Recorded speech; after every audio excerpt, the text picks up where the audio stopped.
Perhaps no other place in the world has captured the imagination as much as Russia, a country filled with phenomenal and fanciful scenes, from golden churches and towering Kremlins to bejeweled icons and mighty czars. After countless rulers and revolutions and 7 tumultuous decades of communist control, Russia remains an extraordinary land. A striking mixture of old tradition and intense change.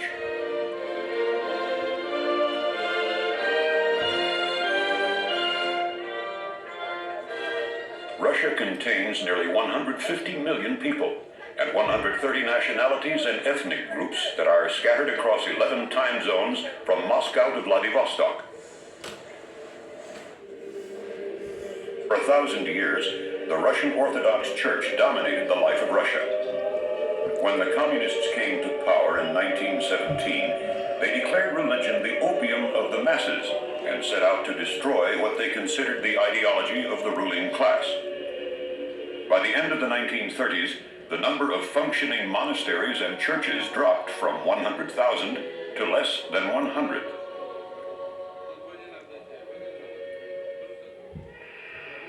Since the collapse of the communist regime, many Russians have returned to the Orthodox faith in search of lasting spiritual values. The renewed importance of religion is one of many changes occurring in a country which has seen tremendous upheaval during this century.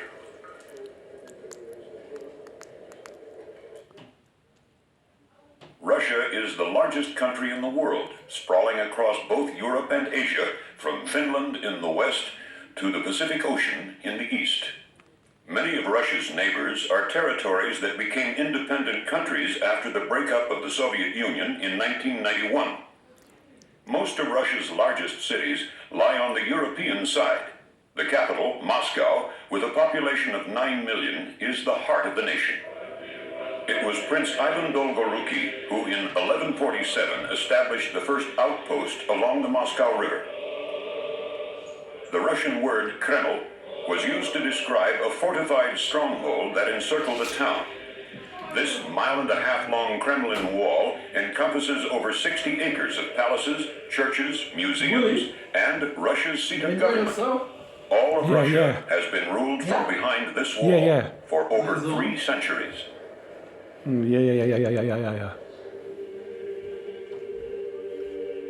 Assumption Cathedral was built at the end of the 15th century during a crucial time in Russian history.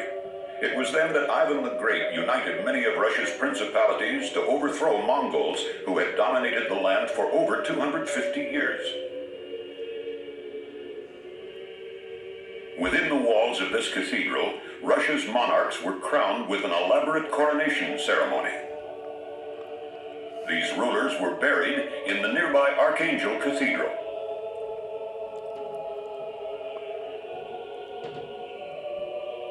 Here lie 54 of Russia's princes and czars, including Ivan the Great and his son Ivan the Terrible, who was the first Russian ruler crowned with the title Tsar of all Russia.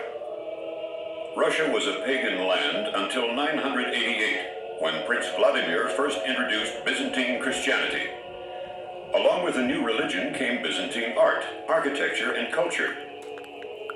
Multitudes of artists were invited to paint icons and frescoes and decorate the church interiors.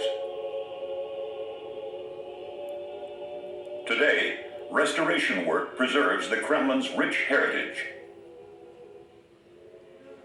Red Square, just outside the Kremlin, started as a medieval marketplace. By the 16th century, it was used primarily as a huge gathering place for public events, festivals, and religious processions. St. Basil's Cathedral dominates Red Square. This extraordinary creation was commissioned by Ivan the Terrible in the mid-16th century to commemorate Russia's final victory over the Kazan Khanate, the last stronghold of Mongols in Russia. The fairy tale look of the cathedral is inspired by traditional Russian folk arts and stands in strong contrast to the more academic style of the Kremlin cathedrals. Even though Byzantine architecture has influenced Russian church building, the Onion Dome is distinctly Russian, a shape well suited to the country's heavy snowfalls. According to legend, after the cathedral was finished, Ivan the Terrible had the two architects blinded, so they would never again create such a work of beauty. The designers of Lenin's mausoleum were in no such danger. This structure of granite, marble, and black labradorite was built in Lenin's honor after his death in 1924. For more than 7 decades, visitors from all over Russia and beyond have been coming to watch the changing of the guard and view the embalmed body of Vladimir Ilyich Lenin.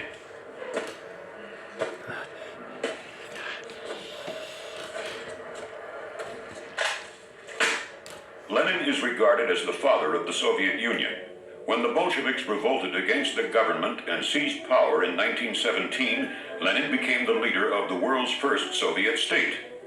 The highly venerated Lenin died only 7 years later. His cause of death was officially listed as cerebral sclerosis, triggered by excessive intellectual activity. On special occasions, the top of the mausoleum doubled as a pedestal on which communist dignitaries would stand to watch military displays and massive rallies. For much of the 20th century, during May Day or Revolution Day, enormous parades were staged to impress the outside world with the men and might of Russia. No one dared imagine that in less than 75 years, Lenin's dream of a united communist world would disintegrate. One of the most remarkable sights in the world is that of Red Square and the cathedrals and towers of the Kremlin. One early traveler remarked that the city might have been the invention of Dante, arrived in heaven, for Moscow embodies fantasy on an unearthly scale.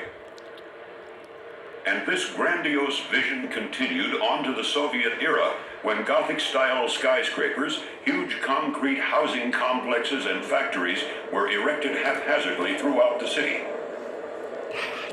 In contrast to the stark modern socialist architecture, there are still all the cozy side streets to discover, little changed in the past decades.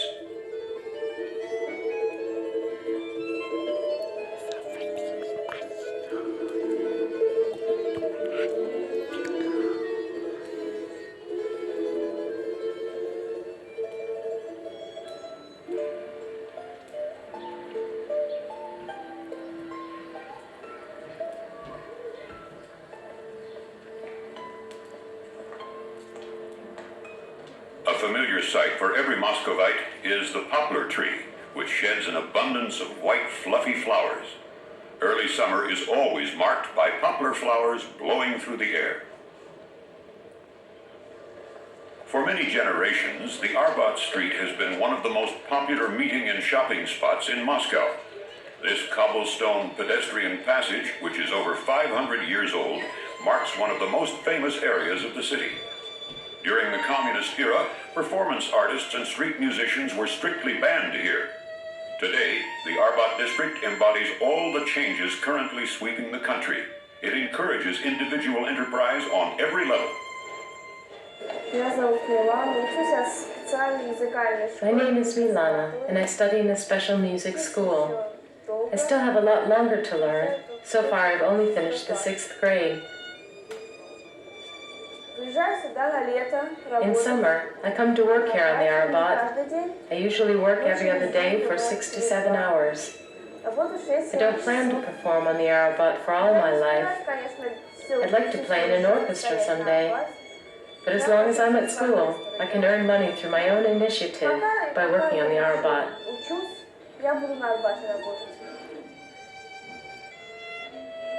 For many centuries, Russia was renowned for its rich culture in literature, music, dance, and visual arts. Today, it's hard to imagine how much artistic activity was destroyed or controlled under the Soviet regime.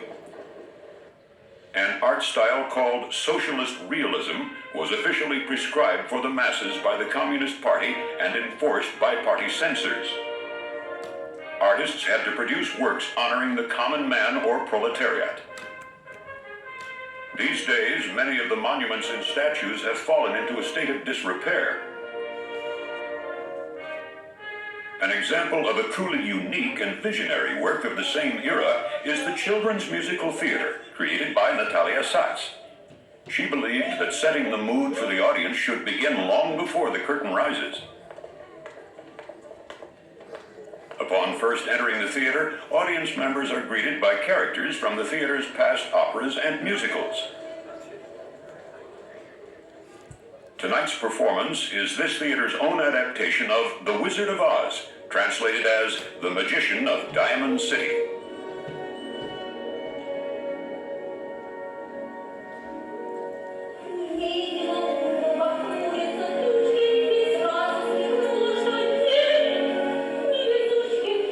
As always, the performance is staged true to Natalia Satz's original vision, that art for children should be of the very highest quality.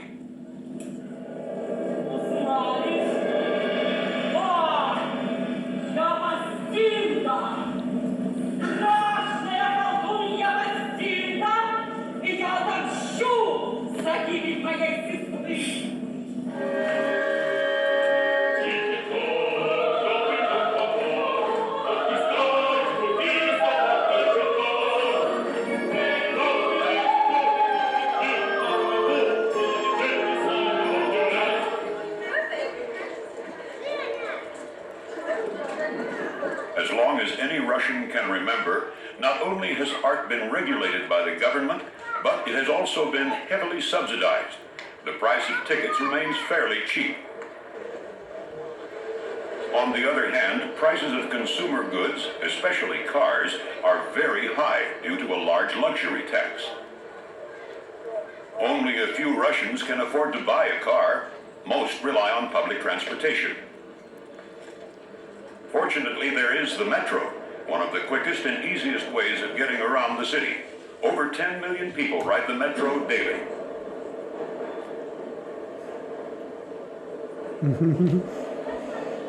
Construction began under Joseph Stalin's rule in 1931 and took 4 years to complete.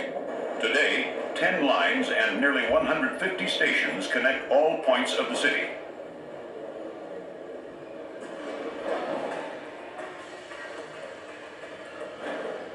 Mayakovsky Station, dedicated to one of the foremost Soviet poets, has 36 mosaic cupolas depicting achievements of the Soviet Union.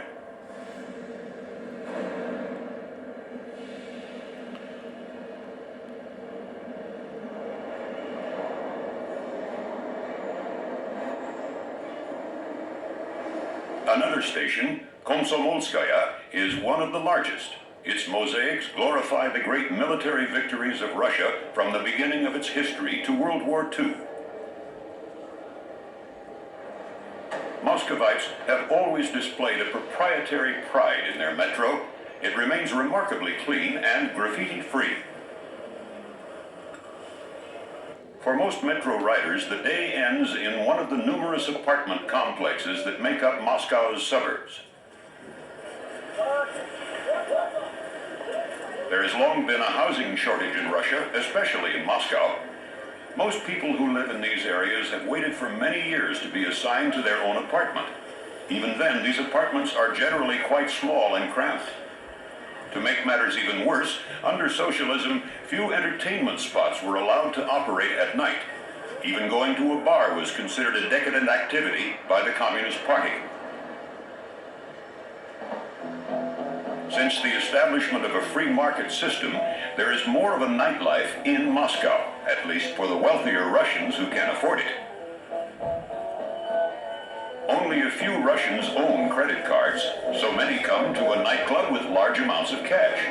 The club owners try to keep things as safe as possible, since unfortunately, crime is on the rise.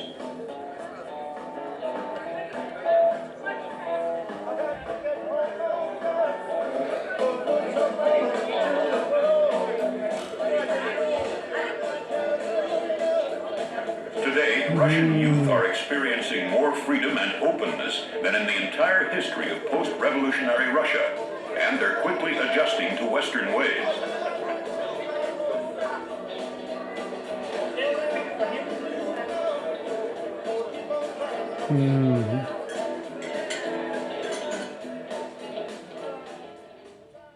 Some of the oldest and most historical towns of all Russia are situated in an area known as the Golden Ring, the cradle of Russian culture.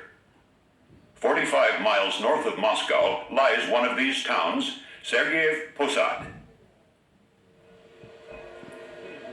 In the 13th century, St. Sergius founded the Trinity Monastery to help act as a religious stronghold. Soon the monastery grew to become not only the wealthiest, but also the most revered pilgrimage shrine in all of Russia. Today, it's the main center of the Russian Orthodox Church.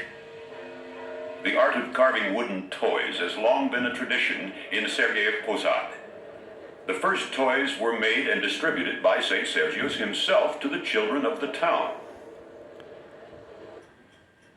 Sergei Yefimov and his wife Lyudmila are self-employed in the most widespread cottage industry in this region, the making of matryoshka dolls. Мы начали заниматься этим, потому что это традиционный промысел. We started to do this because it's a traditional craft here. The matryoshka, the first nesting doll, was brought here over 200 years ago from Japan and adopted right away. Из Японии кукла разборная, более 200 лет. Вот. Прижилась и этим занимались. Earlier, before the Soviets came to power, the entire town lived from the production of toys, which were mostly made from wood. Всевозможных, в частности, вот из дерева. У нас очень много сейчас молодых людей. Now that we were given more economic freedoms, many people of all ages have started to make and sell matryoshka dolls. Экономических свобод стали заниматься вот изготовлением и реализацией своих матрешек. Early Russian expansion in the 16th century followed the river Volga. The Volga, Europe's longest river, flows 2,300 miles to the Caspian Sea. Nizhny Novgorod, meaning Lower Novgorod, is one of the oldest towns on the Volga River. It was built in the 13th century to guard Russia's eastern border and to serve as a base and fortified stronghold for further conquest and expansion down the Volga. Up to the 18th century, a typical Russian town was surrounded by a Kremlin. Watchtowers were built at strategic points along the Kremlin wall to serve as the city's fortified windows. The Posad, or Earth Town within the Kremlin, contained the settlement of traders and craftsmen. Most of the other townspeople lived in settlements known as the Slobody outside the Kremlin walls.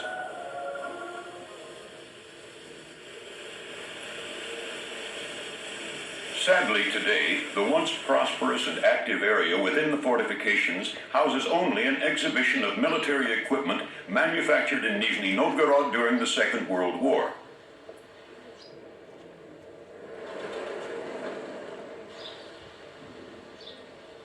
Even though the glorious times of prosperous merchants and bustling trade have long since faded, Nizhny Novgorod still remains closely connected to the Volga. Most of the personnel for the ships on the river are trained at the local ship academy. The academy is equipped with modern training equipment that simulates the various river conditions a ship may encounter. It lets students practice and make mistakes that could otherwise prove costly or fatal in a real river situation. Это, знаешь что, это эффект какой? Это присасывание. Его подсосало, да. А то нет.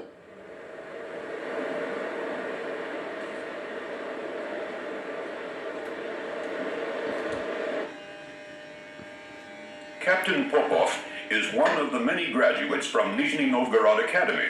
He has been navigating the Volga River for over 30 years. This is the steering stick. If I need to turn the ship left, I push the stick left. It works the same way as on an airplane. The compass tells me that I'm turning left. I also have a secondary steering. When I push the right button, the ship turns right. Left button makes it go left.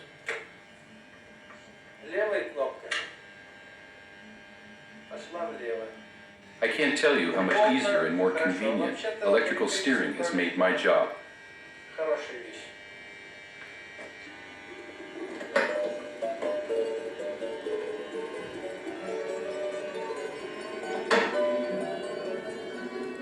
Of all rivers, none is more important to Russians than the Volga. One Russian writer reflected that the Volga flows in the heart of every Russian.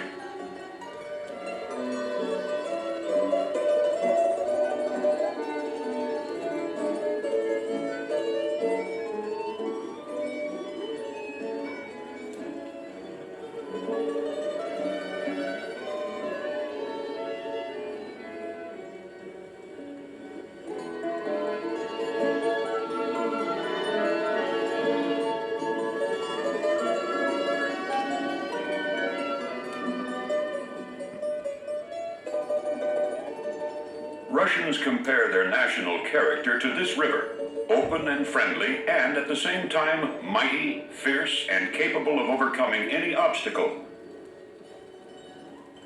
Much of Russia's folk art stems from the Volga area, the heartland of Russia.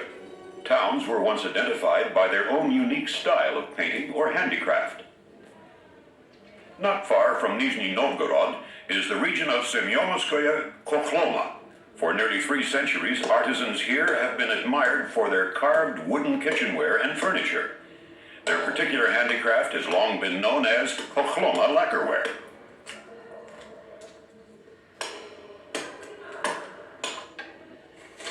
The kitchenware is carved from dried linden or birchwood.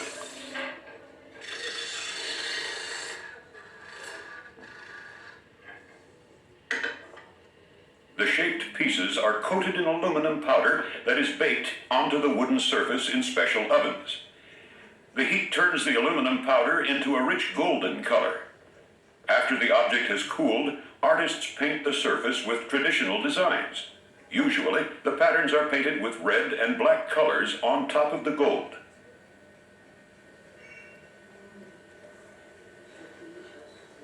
Remarkably, the lacquerware can hold both hot and cold liquids without any harm to the painted surface.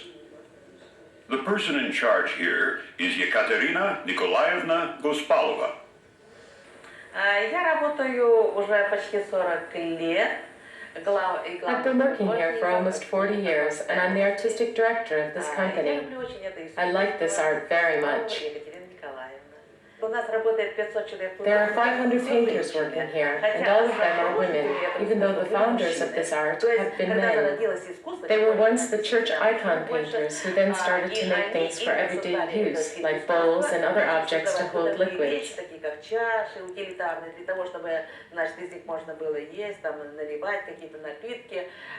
At that time, women were only allowed to prepare the surface for painting and lacquer it at the end.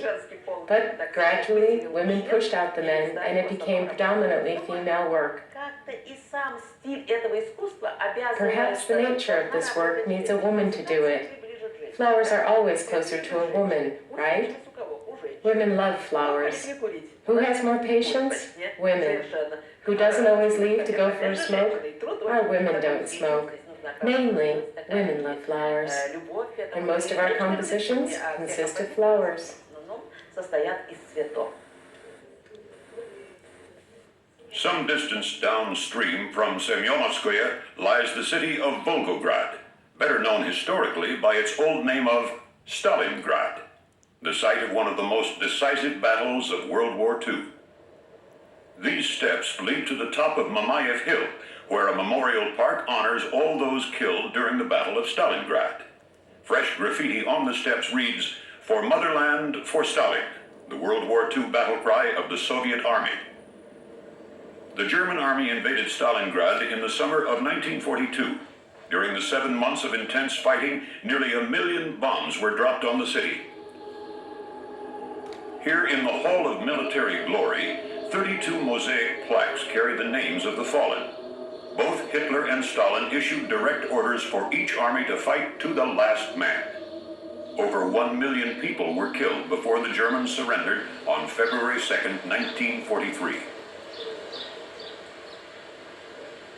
Crowning the hill is a sculpture that is over 170 feet tall, 20 feet higher than New York's Statue of Liberty.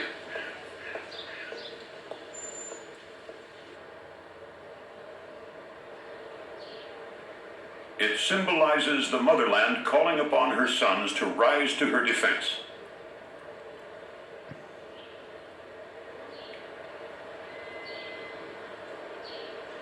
the last town on the Volga River is Astrakhan, founded in the 13th century. Here, as everywhere else in Russia, churches and bell towers are finally being repaired after years of neglect.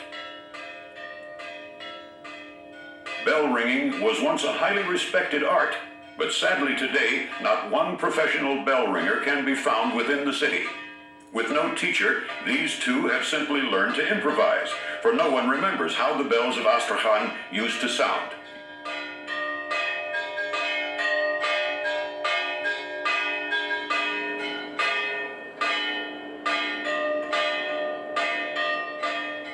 From centuries past, once vibrant frescoes that appeared on this church exterior have faded. Since this artwork is too expensive to restore, artists now use oil paints to touch up and redecorate the outer walls.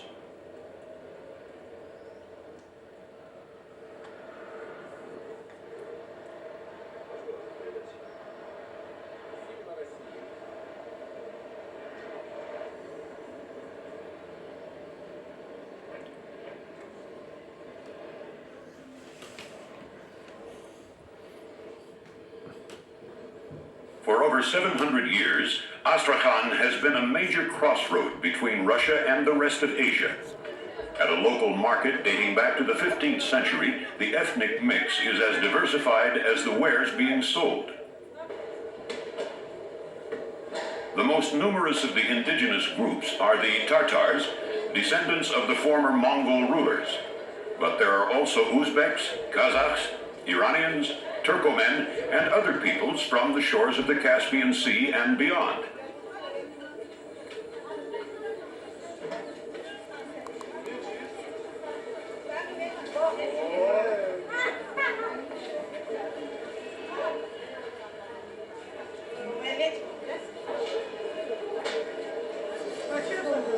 A major annual event for Russian children is a month-long stay in a summer camp. Since parents' vacations are shorter than their children's, a stay in the summer camp is often the only solution to a child care problem.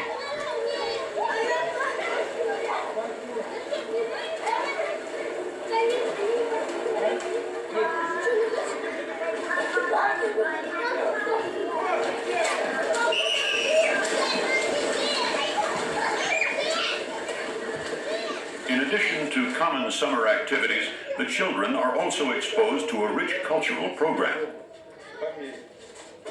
Amateur theatrical companies from Astrakhan come to perform traditional Russian fairy tales.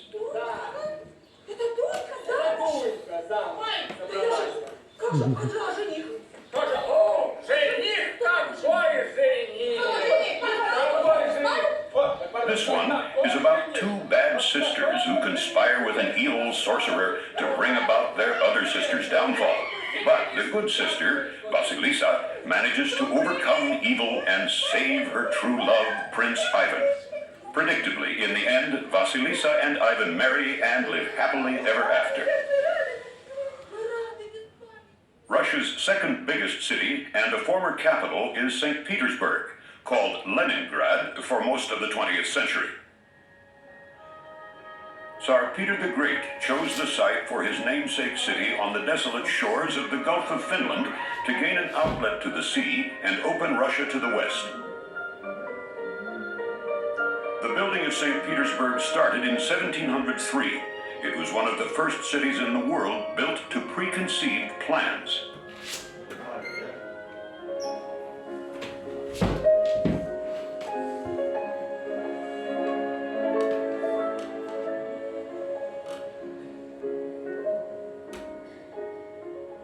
Astonishingly, after only 9 years, Peter the Great proclaimed his beloved city the new capital of the Russian Empire. A life-size equestrian statue of Peter, which stands in the city center, is the most famous sculpture in the country. By the end of his 36-year reign, the enormous 6'7" ruler had equally oversized achievements. Peter forced more changes on Russia than any other Tsar, opening up the country to Western culture and trade.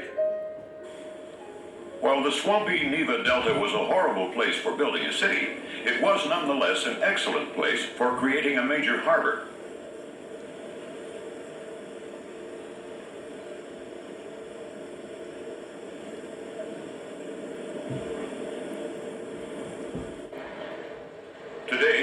goods come from all around the world, such as this cane sugar from Jamaica.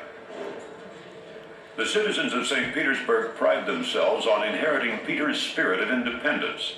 The dock workers of the city were the first to break away from central communist control and create a union of their own. As a result, these workmen are the best paid blue-collar group in Russia.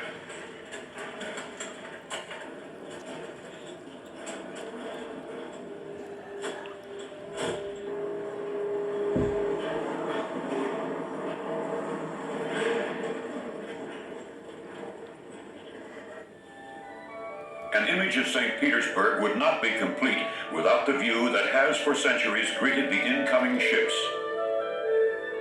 The original commercial harbor, unlike today's, was located inside the city at a place marked by these two rostral columns. They are adorned with maritime motifs and statues symbolizing major Russian rivers.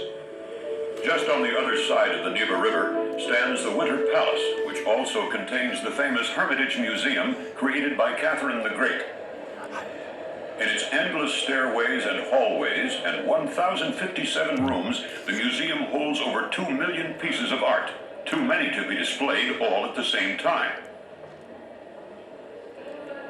The architecture and the luxurious interiors are often just as amazing as the art in the Hermitage collection. The Winter Palace faces the Palace Square, a location for events ranging from parades to uprisings. It was also the official site of the first battle of the Bolshevik Revolution. According to historians, it was at this very gate where Bolsheviks stormed the Winter Palace and took control of the new Soviet state. In actuality, no motion picture camera was on hand to film the revolution. These scenes were restaged for film at a later date. Eyewitnesses reported the battle much less dramatic. Undisturbed by all the tumultuous events that took place around it stands Alexander's Column, built to commemorate the 1812 victory of Russia over Napoleon. This granite monolith is 165 feet high and perfectly balanced on the top of its pedestal, to which it is not attached. All that keeps it standing is the 700 tons of its own weight and some very precise calculations. The statue on top symbolizes peace in Europe.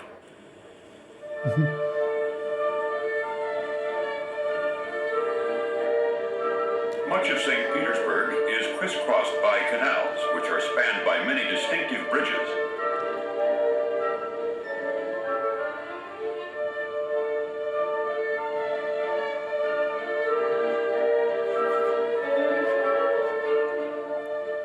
Anichkov Bridge forms part of the main street in St. Petersburg, Nevsky Prospect. The sculptures depicting the taming of wild stallions are quite unusual. The horses on one side of the bridge are shod, while the others are not. The popular explanation is that the unshod horses represent the wild and independent nature of St. Petersburg, while the others, facing in the direction of Moscow, characterize the tamed part of the empire.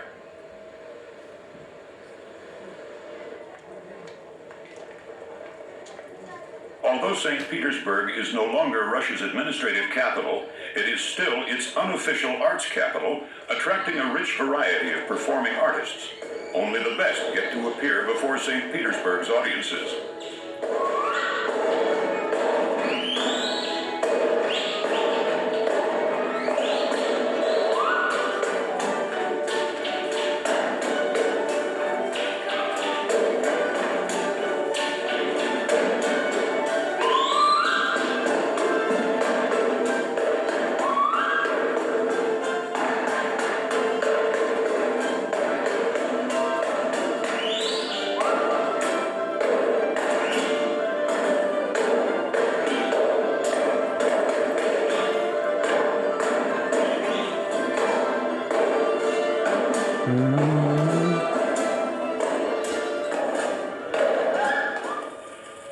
Peter the Great was determined to measure up to his Western counterparts in every way.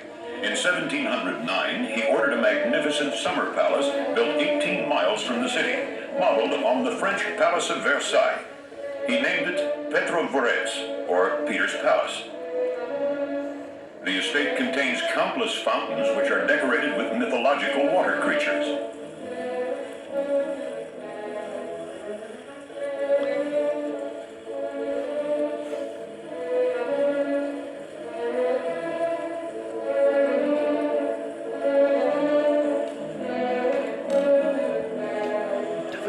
Most of the park is designed to be discovered during pleasant walks, with different fountains revealed at the end of each pathway.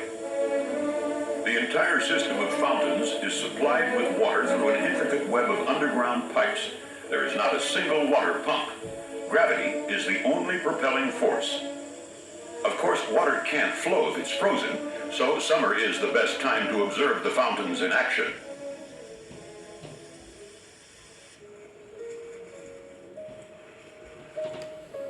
Another reason people love to visit St. Petersburg in the summer is to experience the White Nights, a period between June and July when the sun never seems to set.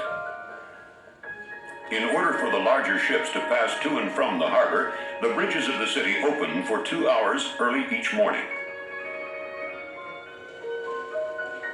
A favorite pastime during the White Nights is to stroll along the Neva River into the wee morning hours and watch silhouettes of boats lazily float by.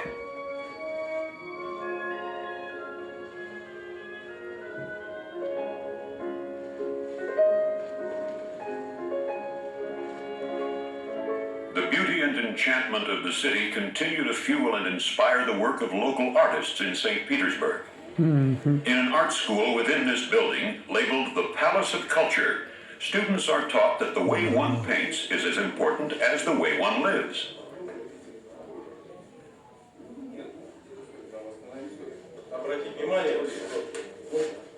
Mark Tuman is director of the Hermitage Group Institute of St. Petersburg and a teacher here.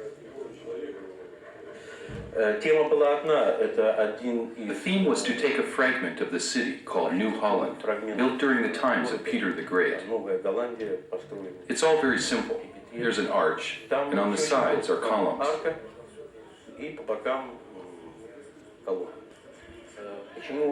Why this? Because here lies the beginning of St. Petersburg and the attempt to connect it to Europe.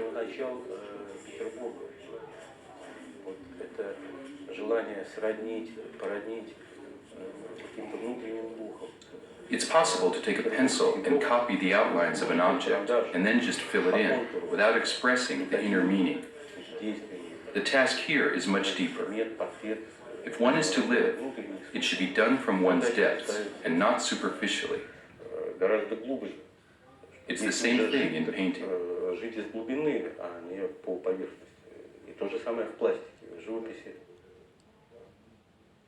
During the summer months, those who want to enjoy a beach and swim in warm seas must go south in Russia to the coast of the Black Sea, lands annexed by Catherine the Great at the end of the 19th century. Novorossiysk is Russia's largest port city on the Black Sea, situated at the foothills of the Caucasus Mountains. It lies along a bay surrounded by hills which are planted with orchards and vineyards.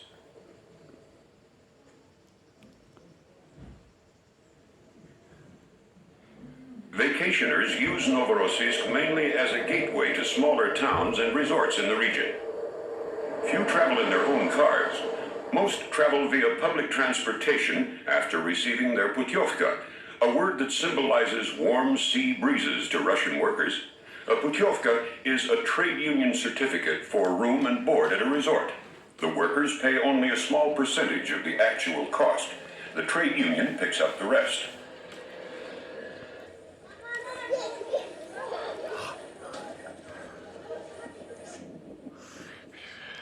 The resort towns along the Black Sea long ago replaced the fishing villages.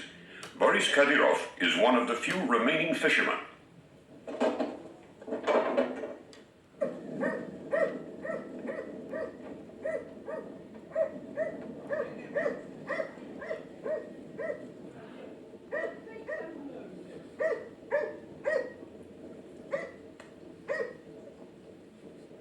The months during the high tourist season aren't very good for fishing.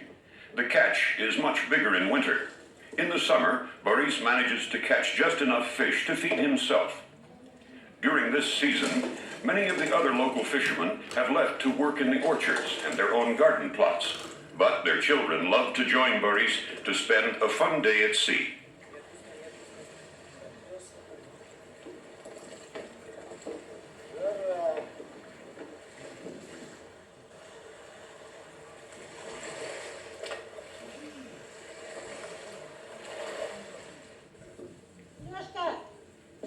Fruit trees flourish on these coastal hills. Much of the harvest is canned and sent to colder regions of Russia, where the growing season is not long enough to let fruits ripen.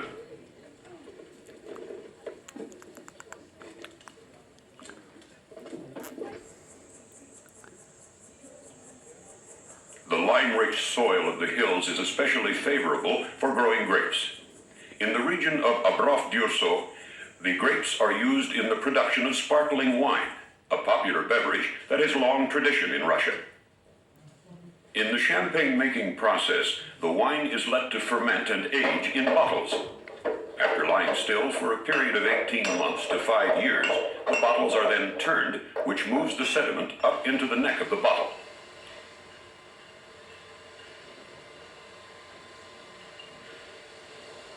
During the final stage, the top of the bottle, where the sediment now lies, is frozen. Then this slushy substance fizzes out when the bottle is opened.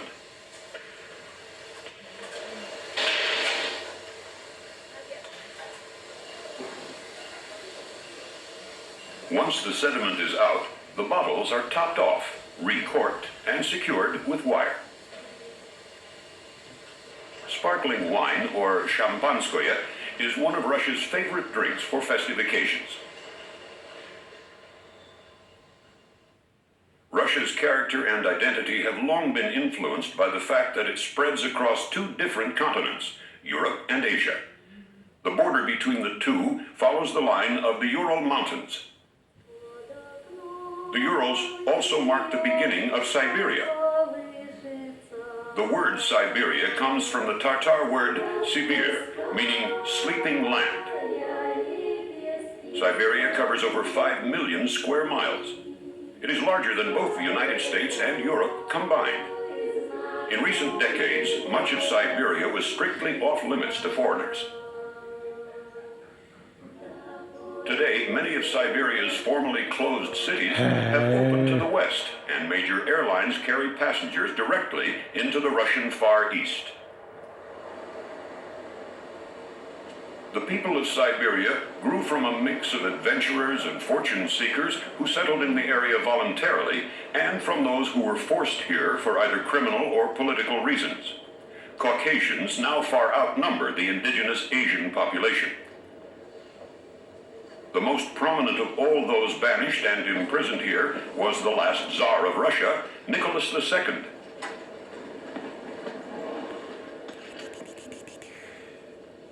In Yekaterinburg, one of the main cities in the Ural region, stands a monument to Yakov Sverdlov, a former high-ranking communist official who was ultimately responsible for the orders to execute the Tsar and his family.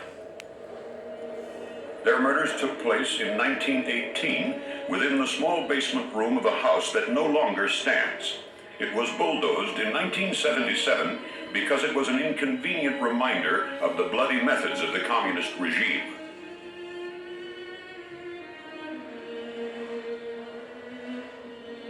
A total of 9 people were brutally killed, including Tsar Nicholas, his wife Alexandra, their 4 daughters, and the heir to the throne, their 13-year-old son, Alexei.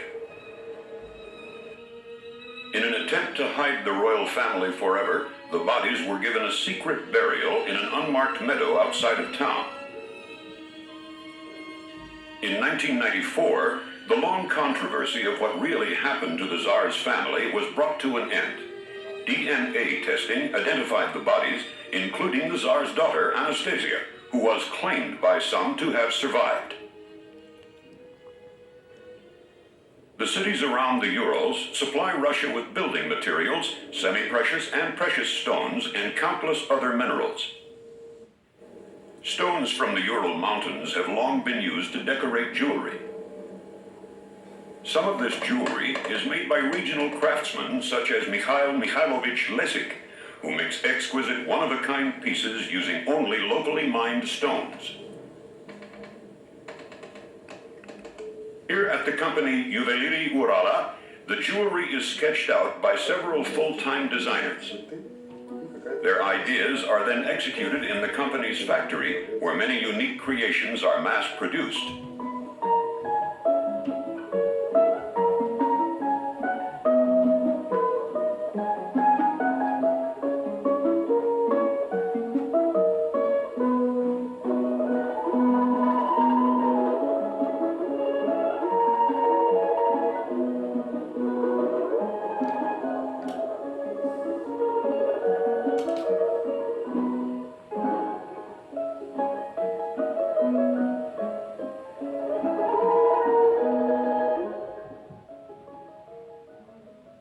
In the midst of the thinly populated wilderness lies Lake Baikal, the foremost natural wonder of Siberia.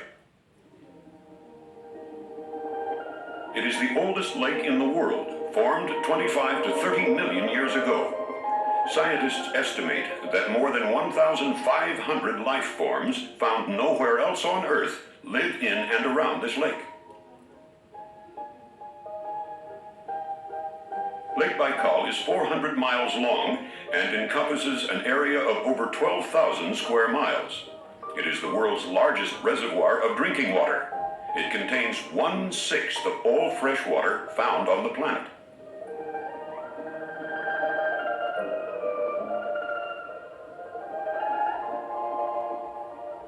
Even though Baikal has not escaped some industrial and agricultural pollution, most of the lake remains unspoiled.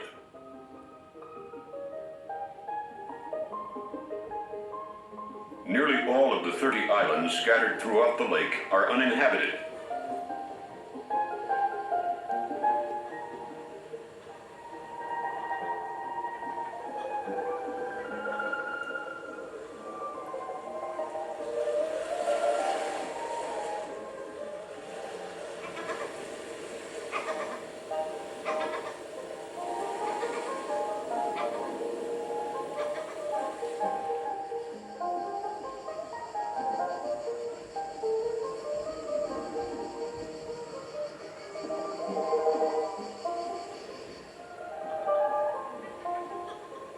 Most of the coastline lies in an environmentally protected area. There are only a few old villages on the shore. Today, as for centuries, fishing has been the livelihood of the locals.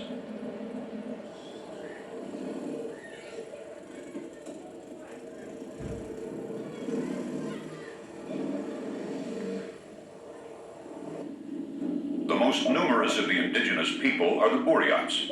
They have been living here for untold centuries, even before Genghis Khan swept through during the early 13th century and long before the first Russians started to settle here in the 17th century. By day's end, a feeling of tranquility settles over the village. Cows go home, each to their own stable, and all by themselves. Children and puppies take advantage of the long summer evenings. Occasionally, someone drives by on the way to visit friends or family. A favorite mode of transportation is the motorcycle with sidecar. A passenger car is a rare sight, and for the children, still an object of curiosity.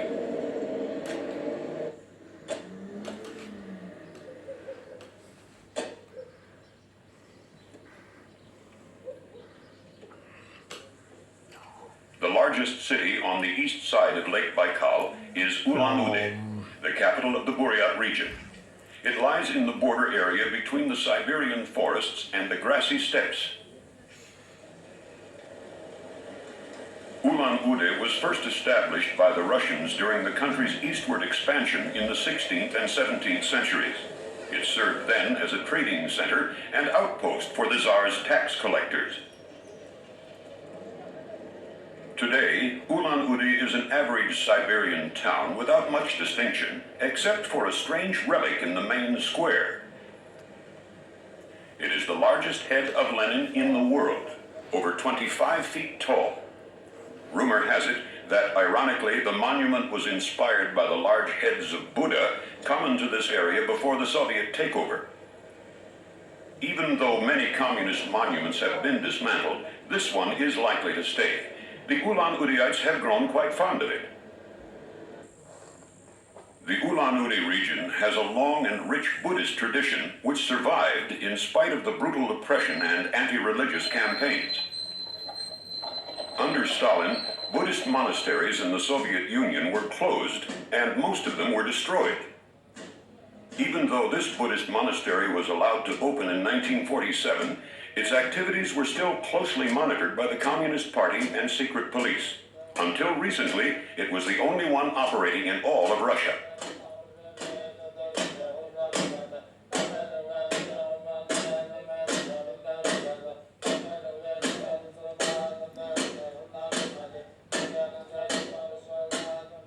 Today, all that has passed, and with the help of visiting Tibetan teachers, the monastery is starting a new and freer existence.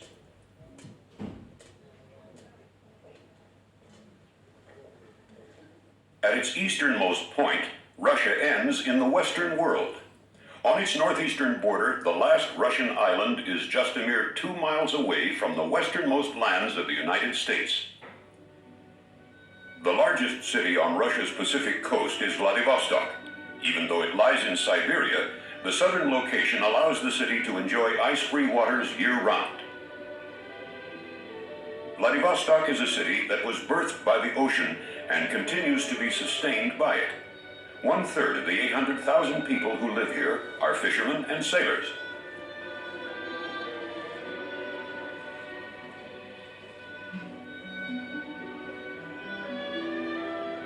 The hills on each side of the Golden Horn, as the Bay of Vladivostok is called, embrace the harbor like two arms of a giant.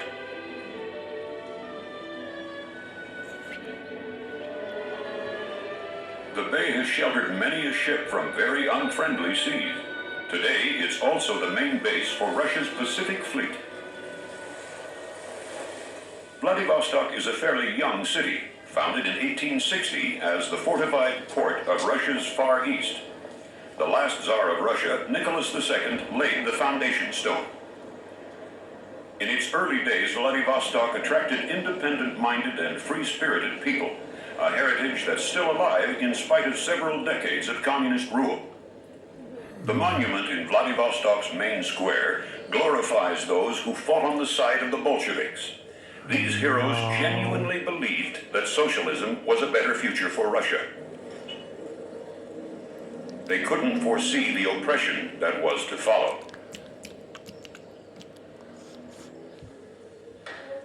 The nationwide anti-religious campaigns were so thorough in Vladivostok that only one Russian Orthodox church survived.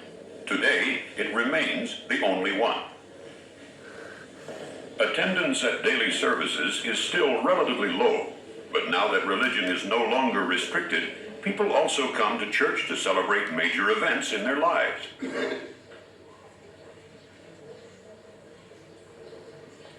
The demand for weddings is so high that the church authorities decided to break from tradition and conduct not one but several weddings at the same time.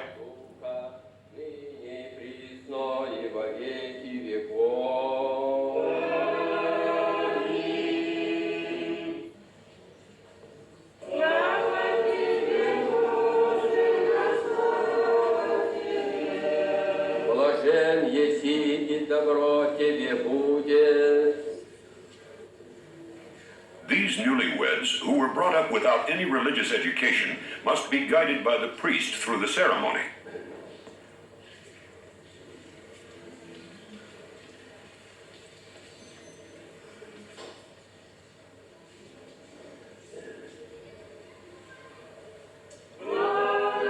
The couples are so tired and confused by the end of the long Orthodox service that they actually forget to kiss.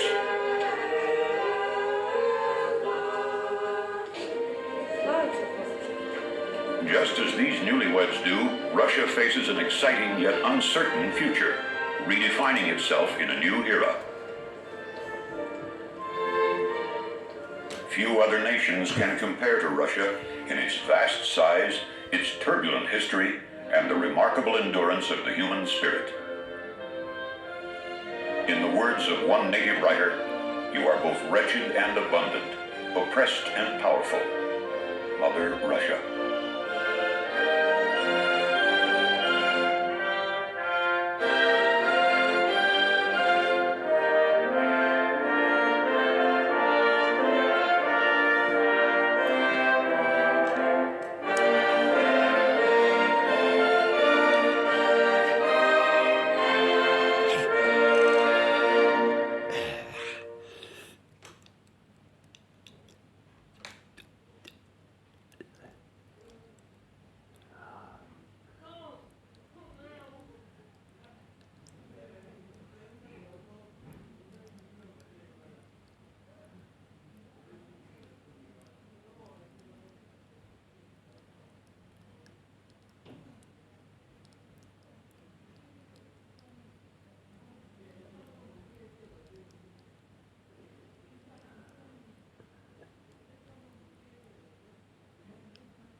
Plains, ancient cities, and a long history filled with both glory and tragedy. Ukraine's people have held on to their national identity and rich cultural traditions in spite of centuries of persecution and foreign domination. Ukraine is a land of contrasts, rational and mystic, adaptable and enduring, ancient and modern.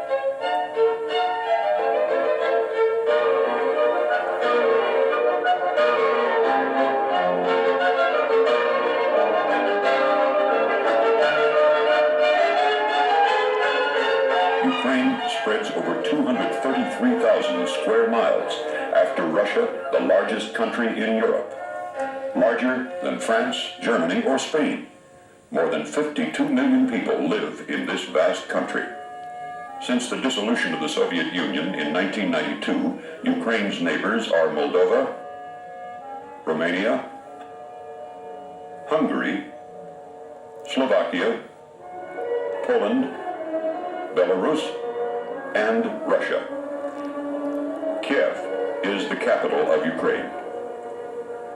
Kiev lies on the Dnieper River at the crossroads of ancient trade routes. Many historical monuments are the testimony of Kiev's long and glorious past. The statue of Prince Vladimir is one of the dominant features of the Kievan skyline. Vladimir was a 10th century ruler of Kievan Rus, a loose federation of peoples, the origin of the modern nation of Ukraine. But perhaps more importantly, Prince Vladimir is remembered as a saint, the man who brought Christianity to Ukraine.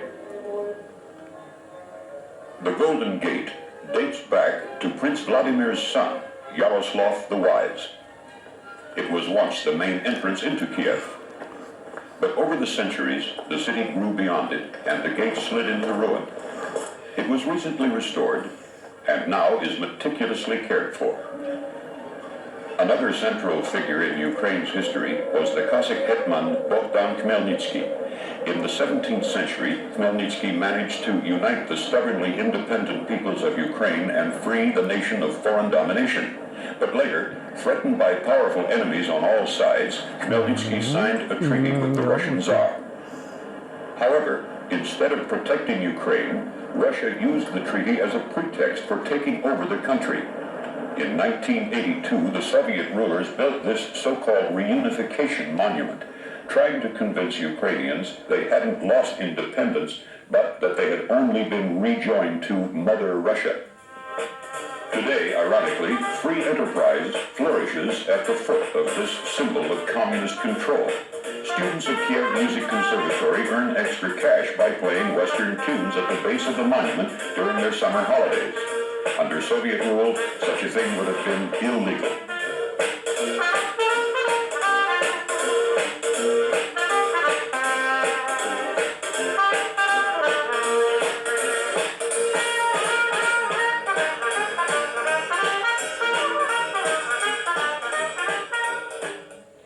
Communism began to assert itself at the end of the First World War. During the war, Tsarist Russia had begun to disintegrate, and the Bolshevik Revolution completed the process. Ukraine, taking advantage of the chaos, declared its independence, but it wouldn't stay free for long. The new republic was soon torn apart by warring factions, and eventually it fell to the Bolsheviks. Western democracies were too confused, distant, and slow to respond. On paper, Ukraine was still an independent nation. In fact, it had become a Soviet colony. Communist rule was devastating for Ukraine. Ukraine's peasants resisted Soviet domination and collectivization of the land. To subdue them, Stalin engineered a famine.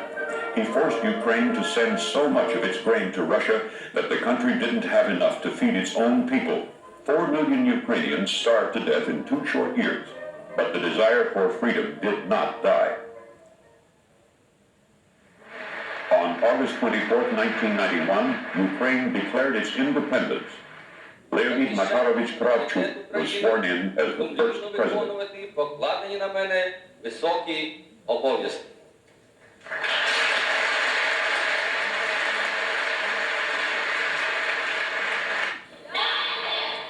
New Year 1992 was special for Ukrainians. Children came from all corners of Ukraine to take part in this performance.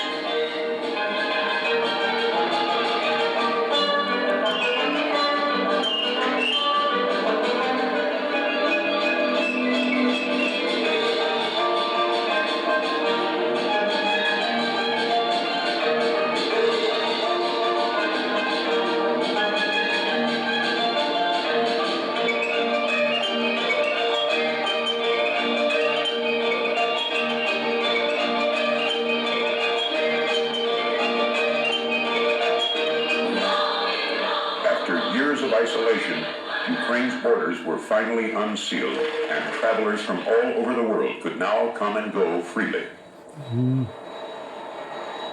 With independence, efforts are being made to preserve the country's cultural and historical heritage.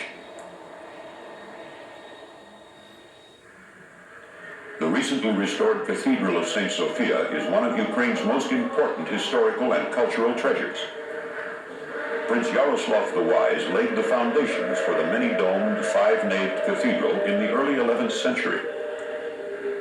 St. Sophia was the chief church of Kiev-on-Rus and the center of Ukraine's religious, political, and cultural life for 900 years.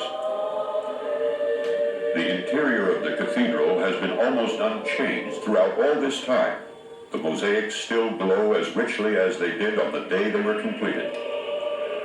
The artists who created these images used a palette of 177 colors, including no less than 25 shades of gold.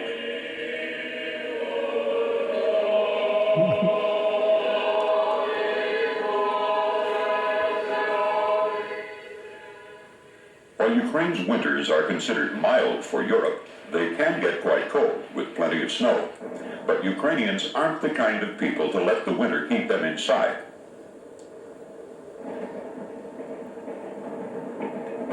Summer or winter, there are always fishermen on the Dnieper. The winter catch is usually small, if anything is caught at all. Ice fishing is done for pleasure, not to put food on the table. Looking towards Kiev from afar, the first shapes one can make out on the skyline are the cupolas of Pechersk Monastery. According to the old chronicles, the monastery was begun in 1051. It is the oldest in the country. In the old stories of our church, it is told that the Apostle Andrew came to this place and said, "On these hills God should be praised, and it will prosper."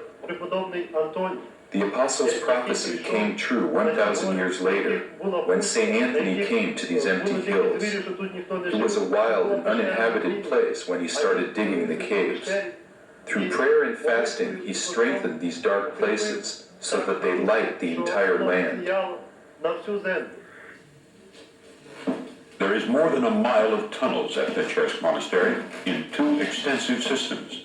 They are 15 to 33 feet deep, dug into limestone that keeps humidity low and maintains the temperature at a constant 50 to 54 degrees Fahrenheit, winter and summer.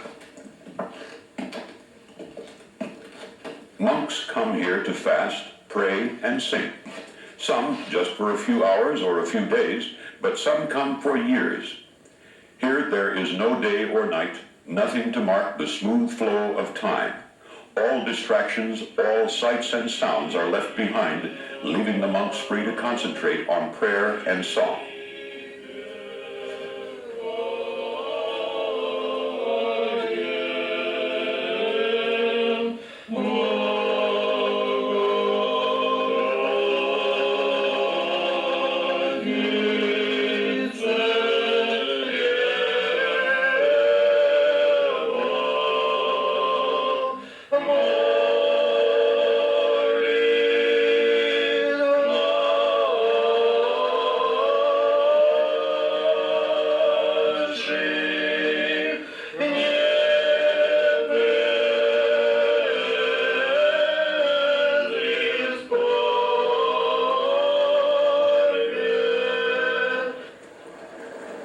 The 18th century bell tower at Upper Pechersk Monastery is the highest in Ukraine, 316 feet.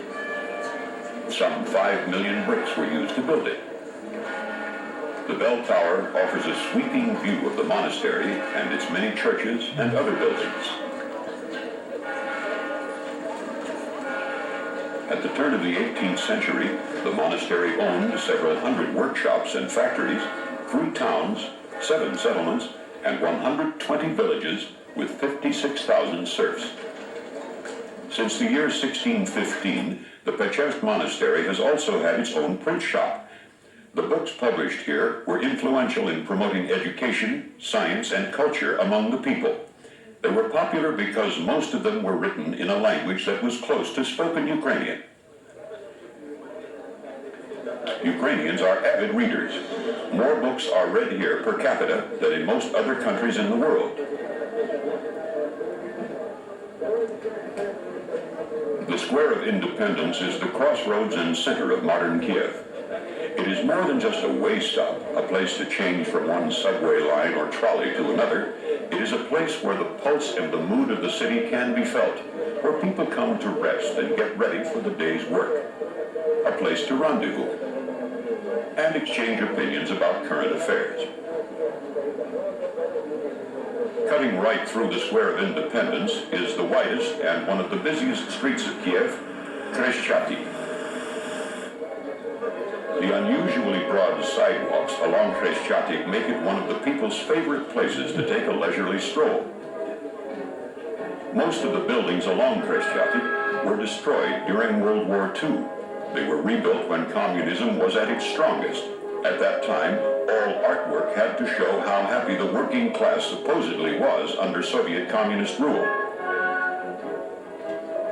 Buildings were elaborately decorated with ornamentation and sculpture, including statues of architects, farmers, welders, and other workers, posed as they gazed theatrically at the bright future ahead of them. Officially, the style was called Socialist Realism. Unofficially, it was nicknamed Socialist Baroque.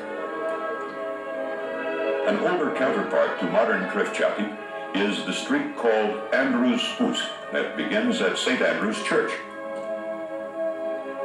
This is where fashionable Kievans come to see and show off the latest trends and fads.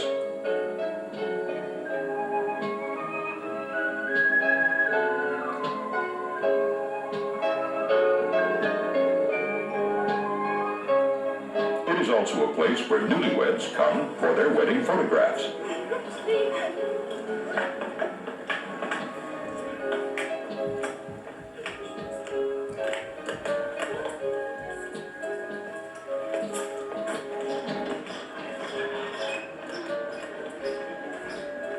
A mixture of history and legend, it is said that this house was designed by an architect grieving over the death of his daughter, who had drowned. This is supposed to be why he was so obsessed with statues of water creatures like frogs and mermaids. The more prosaic explanation is that since it was built for an owner of a cement factory, the facade of the house was a sort of advertisement for the artistic possibilities of cement. Even the university building has its story. Since the early 19th century, the university had been known for its freedom of thought and democratic leanings. In the late 19th century, Tsar Nicholas II ordered it to be painted red as a punishment for rebelliousness. This was meant to work much like the order to wear scarlet letter. But it didn't work. Red University, as it was nicknamed, continued to thrive. Some graduates from this and other Kiev universities went on to world fame, like Sikorsky, who built helicopters in the United States. Other graduates went on to Antonov Design Bureau. Some of the most advanced airplanes of the former Soviet Union were designed and tested in Antonov's wind tunnels.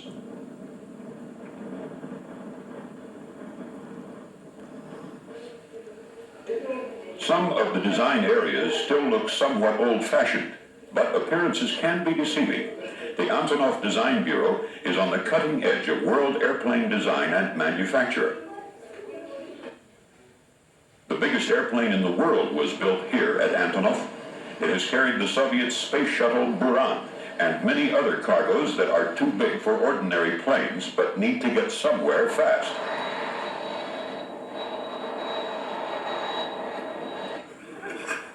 Traditionally, summer is the time of rest for the workers of Kiev.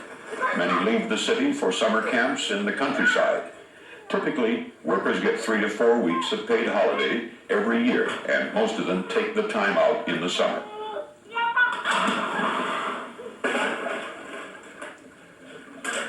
Summer camps always included so-called cultural programs, usually movies or music performances.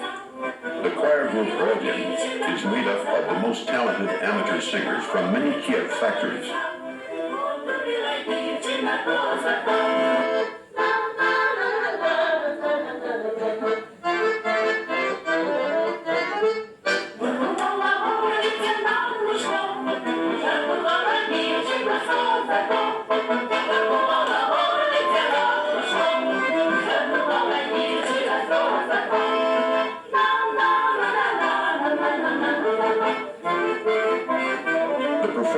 Paid little or nothing. Their real reward is the joy of meeting and singing together with friends.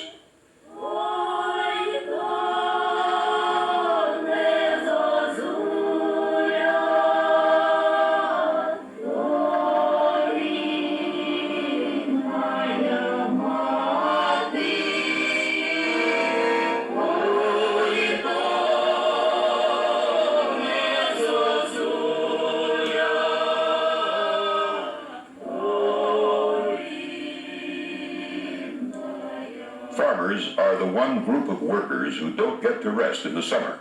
And likewise, the workers at the Mironovka Agricultural Research Institute, not far from Kiev. The institute is famous for developing new strains of grain. Samples of wheat are collected from small numbered plots and then tested and used in experiments to produce improved strains. Some of the grain is used for cloning.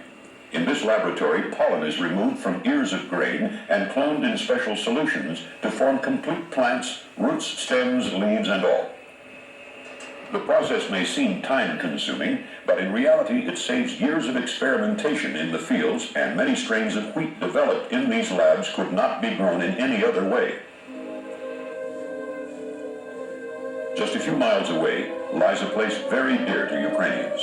Every morning the grounds are swept and even the spider webs are removed from the shrubs on Kanyev Hill, the resting place of the most beloved of Ukrainian sons, poet, writer, and painter Taras Shevchenko.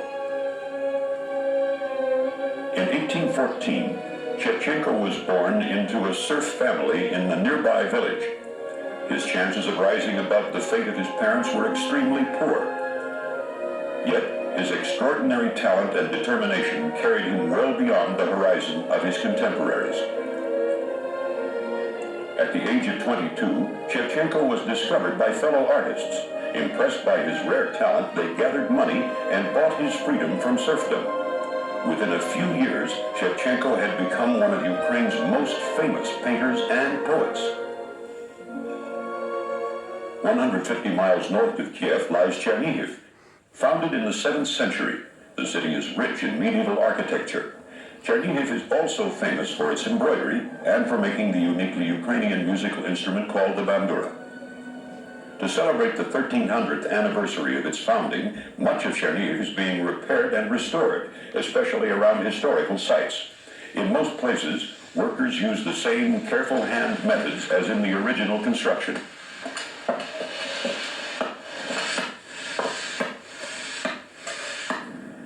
Chernihiv has so many churches, it seems there is an onion-domed cupola no matter which way one looks. Most churches here are at least 700 to 800 years old. Their domes are said to be covered with enough gold to make a wedding ring for everyone in Chernihiv. The oldest of Chernihiv's churches is the Cathedral of Our Savior, founded in the 11th century. Next to it stands a school from the 17th century. Amazingly for its time, the lower classes were not excluded from this school, and the children of poor Cossack and burgher families were admitted along with the children of the rich and noble. Literacy is universal in Ukraine today. All children can read and write by the age of 10. The Chernihiv region has long been famous for folk arts and crafts. Under the Soviet regime, the best artisans were employed at state-run workshops and factories like this one, which specializes in embroidery.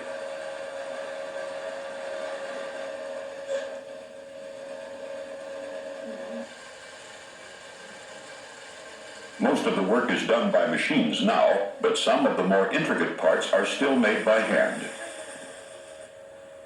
One of the most talented embroiderers in Chernihiv is Yevdokia Yevtushenko. Я работаю 33 года. I've been working here for 33 years.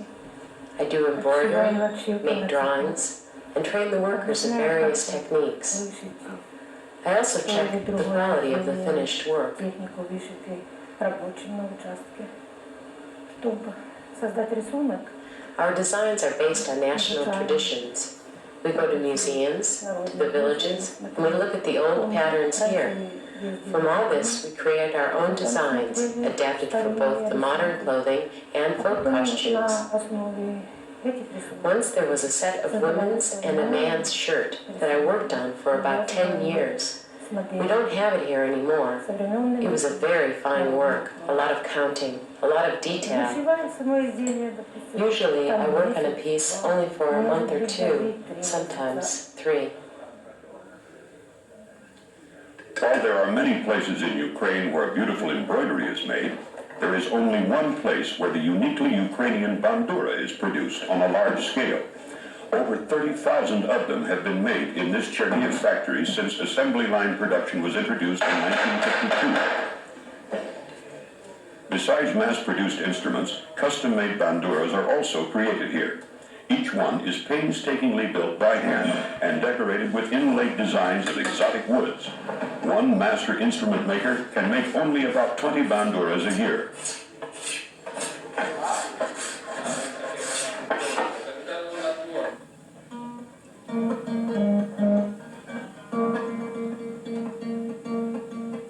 The modern bandura has 55 strings.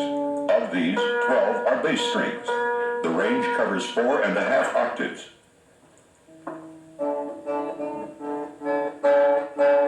Traditionally, the bandura has been played by blind, wandering musician storytellers who sang of historic events and legends. Even today, many bandura players are blind. Pavlo Stepanovich Surpun continues this long tradition today. In this ballad, he tells the story of the famous Cossack and fighter against Tatars, Morozenko.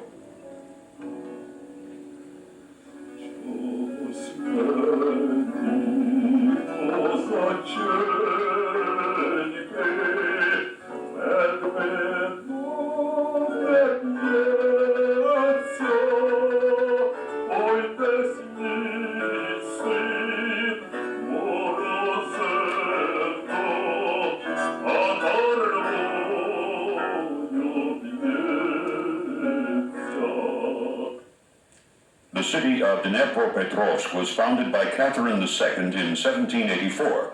It is one of several industrial cities in the Ukraine heartland. Under communist rule, Dnepropetrovsk was closed and nobody was allowed to come or depart without permission. The official reason was to protect sensitive industries, but really, it was just one more way to control the people. The city was finally opened to foreigners in 1990. The center of activity is near the shopping mall, or the Universal Store as it's called here. Fast food, Ukrainian style, is sold here in the form of piroshki, bread rolls baked with a filling of meat, eggs, or jam.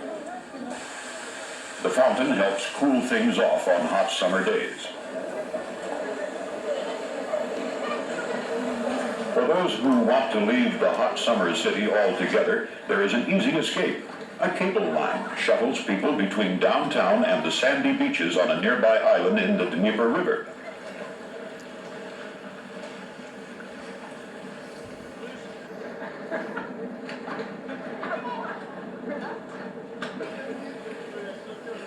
Just 48 miles down the river is the Dnieper's largest island, Khortytsa. It is also historically the most important of the river's islands. Here in the 15th century, runaway serfs formed the first and most famous Cossack community, Zaporozhian Sich, literally the clearing beyond the rapids. Now a museum on the island is dedicated to the Cossacks, and scenes from Cossack history are favorite subjects for movies and novels. Treacherous waters and steep banks once protected the island from attackers. Now only the high banks are left. The view from Khortytsa is not of rapids, but of one of the largest hydroelectric dams in Europe. In the early 18th century, Hetman Ivan Mazepa led the Cossacks in an ill-fated uprising against Russian Tsar Peter the Great. At stake was nothing less than Ukrainian independence. To improve his chances, Ivan Mazepa enlisted help from Swedish King Charles XII. The battle that would decide the destiny of Ukraine for the next 2 centuries was fought in this field near the town of Poltava. Ivan Mazepa and Charles XII were defeated. The positions of the victorious Russian forces are still marked with simple columns. To commemorate Peter's victory, a church was built nearby and a cross erected on the grave of the 13,445 Russian soldiers who died in the battle. A more modest monument was also erected to the Swedish soldiers. The victors get to write the history, and so conspicuously missing is any monument to the Ukrainian Cossacks who also died here. Maybe this new monument to the Cossacks will help make up for the historical imbalance. It marks the 500th year since the first appearance of Cossacks in the old chronicles. In the world outside Ukraine, the Cossacks are mostly thought of as villains. Inside Ukraine, they are mostly remembered for the good things they did. After proper official ceremonies, the celebration can begin. Folk groups from all over Ukraine sing and perform dances from their native regions.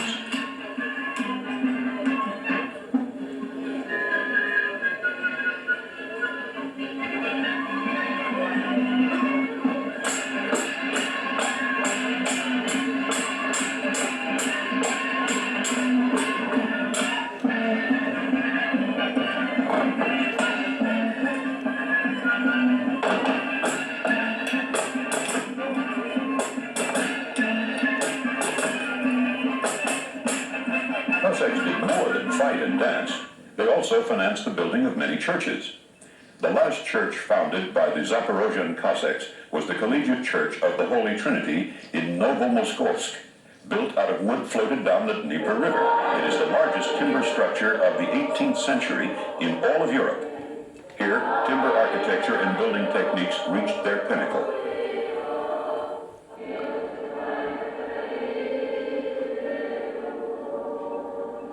Our church was built without a single nail. It has been standing now for 219 years, and we can still enjoy its beauty. The other large wooden churches in the area have not been preserved. This one is the pride of our famous Ukrainian Cossacks. The Collegiate Church has a special meaning for people in this region. They travel long distances to come here to celebrate all the special events in the cycle of their lives. Newborns are baptized here and young couples married. Bread, fruit, and even candy are brought for the wakes. And soil is brought to be blessed and sprinkled on graves. The Cossack brought many fine churches and other developments to the region. But perhaps their most important achievement was holding off the bondage of serfdom, an unrelenting toil that amounted to slavery. Because of the Cossacks, some villages escaped serfdom almost entirely. As a result, people had time to practice and develop their traditional arts and crafts. Outstanding examples of these can be found in a small local gallery and workshops in the village of Petrikovka. The mastermind behind the gallery and the workshop is Fyodor Pankov. Petrikovka paintings have long been used to help storytellers pass on legends and oral history. Each part of a painting design is a reminder of one element of a story to help the storyteller remember it correctly. The legend of Petrikovka, Sour Cherry, at this gallery is a fine example. In the old days, Cossacks lived in Petrikovka. If they didn't want to get married, they went to the monastery. The married ones stayed in their own homes. Here on this house is only one stork. People know storks like to get married, so one stork means here lives a lonely Cossack without a wife. The yellow color means that it is the autumn of his life, and he is getting old. But he has one big hope, his daughter. She is young, and that's why she's painted in green. There is also a handsome young man. All of Petrikovka loves this couple. They are engaged to get married, but they never live to see this happy day. Crimeans raid the village and burn it. You can see the fire burning these houses. The people of the village bury the couple next to each other, so at least they could be together in the next world. A sour cherry tree is planted on their grave. It bears such delicious fruit that people come from far away to eat it and take home seeds to plant. That cherry tree is still alive in our village. The southernmost part of Ukraine includes the most recent addition to the nation, the Crimean Peninsula. It was made a part of Ukraine in 1954. The largest city in this part of Ukraine is Odessa. Odessa is a harbor city. Its peaceful atmosphere seems to come from the calm rhythm of the ships that come and go in the port. Odessa is a beautiful city by any standards. 1 out of every 3 citizens makes a living from the port or the Black Sea. More people of non-Ukrainian nationality live here than in any other city of Ukraine. Odessa flourished best in the time of the Duc de Richelieu, who had fled here from the French Revolution. Under his rule, the city reached its economic and cultural peak. Richelieu's statue stands atop the Potemkin steps. The steps are named after an Imperial Russian battleship whose crew mutinied in 1905 and was massacred on these very steps. Or at least that is the way it was portrayed in the classic film Battleship Potemkin by Soviet director Sergei Eisenstein.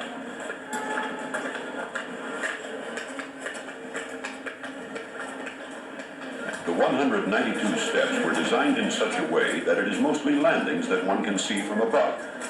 It makes the steps appear shorter. Looking from below, on the other hand, landings are hidden.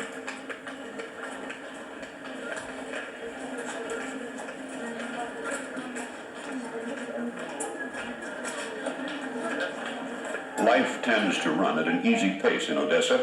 There are plenty of parks and shady promenades, and it seems people have plenty of time to enjoy them.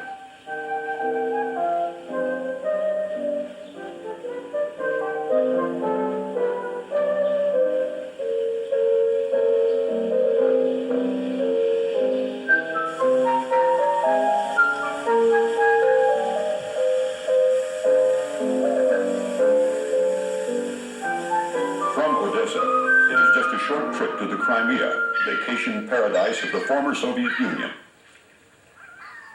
It is easy to see why heads of Imperial and later Soviet Russia had their vacation villas here. The main attractions of Crimea are the warm waters of the Black Sea and an abundance of sun. For those who can't afford villas of their own, there are plenty of hotels. Yalta is the largest of the Crimean coastal resorts. The town was founded by the Byzantines well over a millennium ago. Its climate resembles the Mediterranean, protected from cold winds by the mountains on three sides, but cooled by gentle sea breezes in summer. Yalta is known historically for the Yalta Conference held at the end of the Second World War. The conference took place outside of Yalta in a former summer residence of Tsar Nicholas II, Livadia Palace. Here, in February of 1945, the heads of Britain, the United States, and the USSR came together to decide the post-war fate of Europe.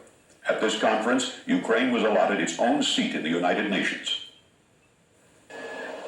Its coastline isn't Crimea's only attraction. The interior of the Crimean Peninsula is just as rich in treasures, both natural and man-made. Only 2 hours by car from Yalta is the ancient capital and seat of the Tatar Khan's Bakhchisarai, Palace of Gardens in Tatar. Tatars had been living on the Crimean Peninsula for centuries before the Ukrainians and the Russians arrived. Khan Abdul Sahal Girey built this palace in 1519. He and his family are buried in the cemetery within the palace walls.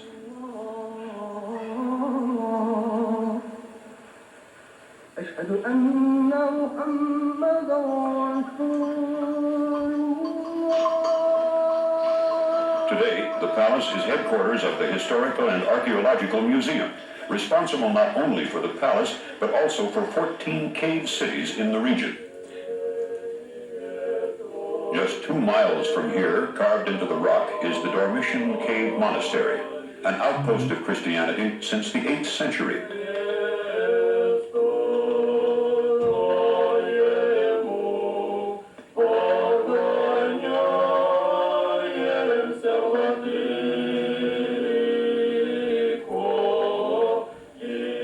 Those who walked up these steps usually did not walk out to rejoin the profane world again. They stayed in the monastery even as the control over the territory by the Muslims raised and ebbed. For some, the rock in which they lived became their permanent resting place as well.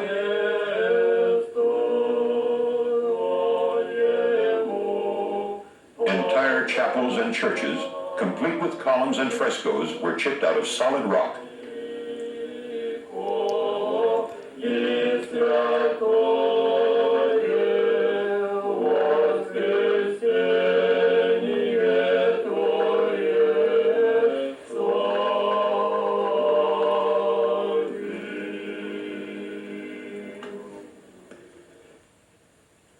Western Ukraine reaches all the way to the Carpathian Mountains. The spiritual center of the region is Lviv. Between Lviv and Kiev stretches gently undulating countryside, the kind of rich farmland that made it such a temptation to every neighboring country. The region is dotted with castles from the Middle Ages, such as Castle Olesko from the 14th century. Many nations owned this castle before it came to rest firmly in Ukrainian hands. Lithuanians, Poles, Russians, Austrians, and even Tatars were all masters here at one time or another.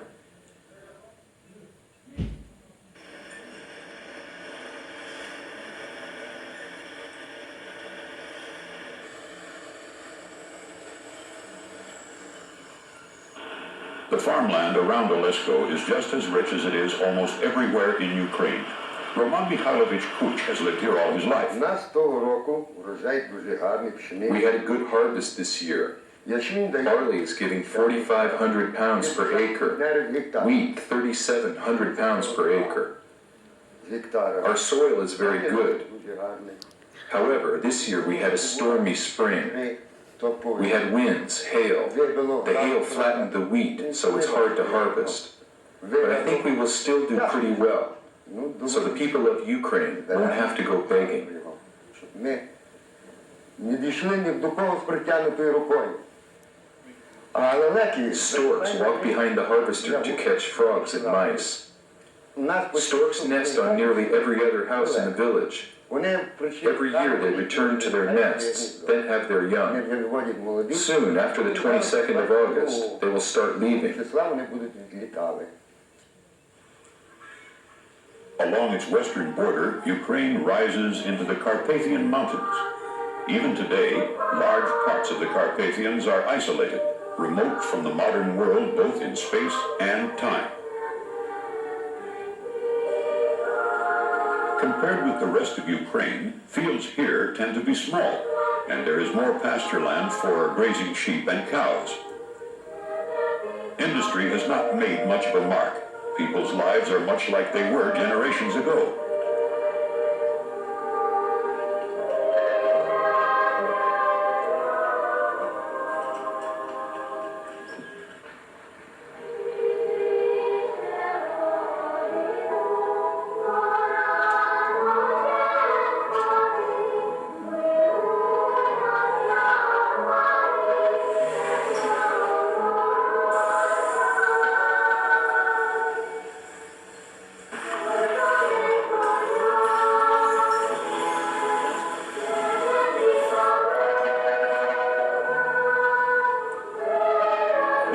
Western Ukraine has long been the repository of the oldest of Ukrainian customs and traditions.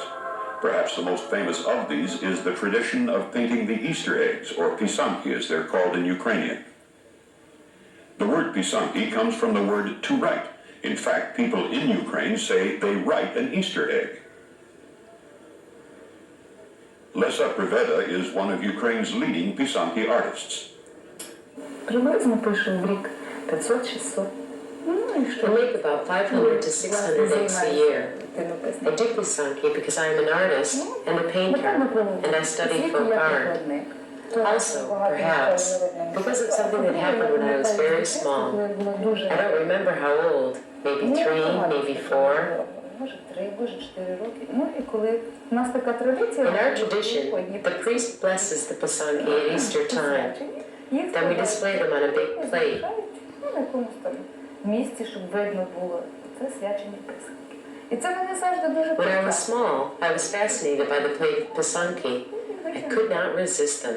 So once I got a little stool so I could reach the plate. I pulled it towards myself and it fell to the floor.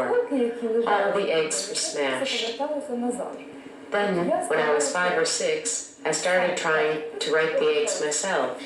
I wanted to recreate those pisanki because I remembered how beautiful they had been and how I broke them. Then later I started to do it more seriously, and this is what it all led to. This is a contemporary ornament.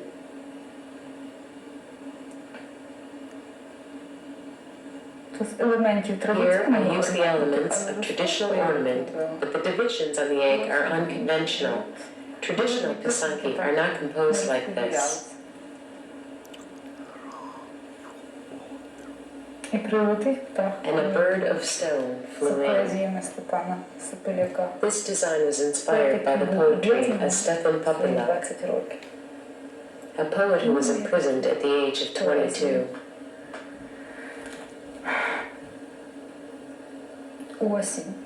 This is autumn,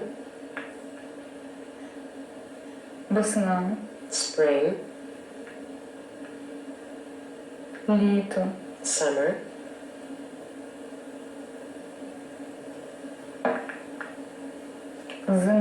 winter.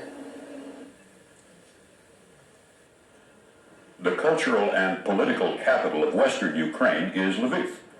If Kiev is the brain of Ukraine, Lviv is the country's heart. Lviv was founded in the mid-13th century by Prince Daniel of Galicia. The city was named after his son, Leo, Lviv in Ukrainian. To see the intimate side of Lviv, it is best to start early in the morning, soon after the streets have been washed, but before the puddles have dried. When the night prowlers are on their way home, and the day people are beginning to wake up.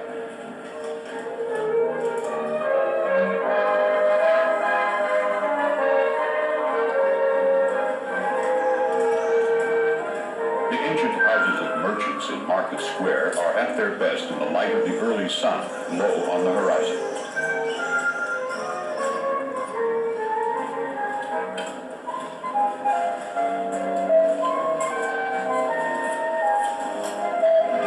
Lviv also means lion in Ukrainian, and the lion has been the symbol of the city for a very long time now. Statues of lions are found everywhere, in all shapes, in all sizes, and in all places and positions.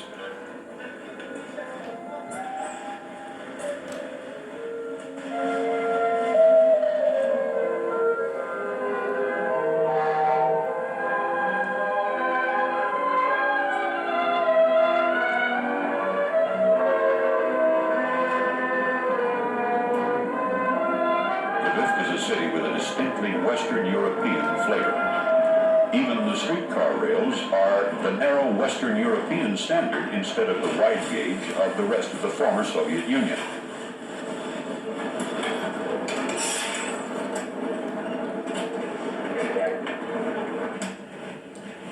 Most people don't have private cars in Lviv, and if they did have cars, there'd be no place to park them in the narrow streets. Luckily, public transportation goes everywhere, especially streetcars. Riding one of them is a good way to get a sense of the city. Most of the streetcar drivers are women. According to local wisdom, women are better drivers than men because they are less likely to get into races with cars.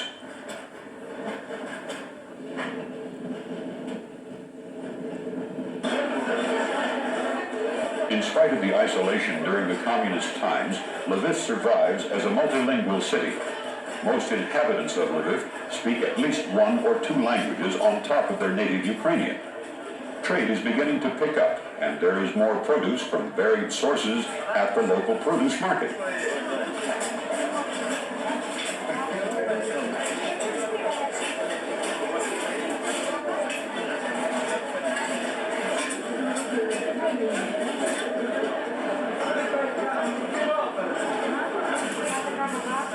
The supply of fresh foods in the market varies with the seasons, but fresh flowers are plentiful any time of the year.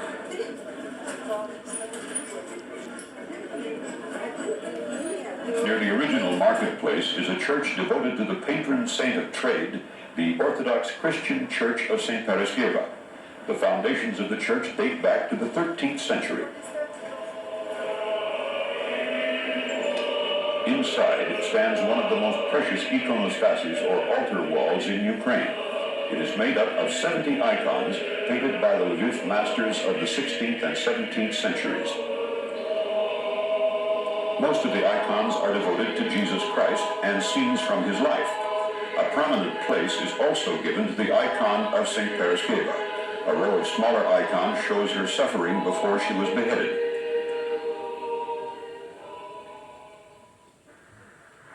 In the winter, under a blanket of snow, Lviv seems even older than it really is. The modern sounds of the city are muffled, and the occasional sounds of nature can be heard just a little better.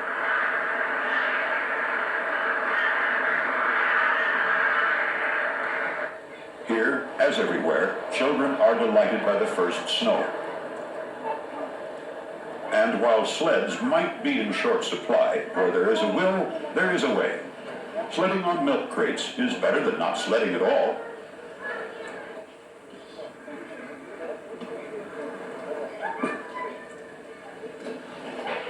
Even a pair of good shoes will do when necessary.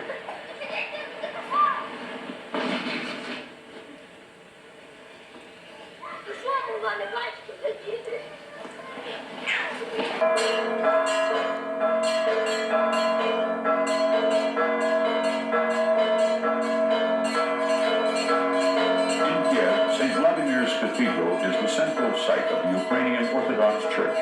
Bells ring in anticipation of the arrival of the Metropolitan, who is the chief bishop of the church.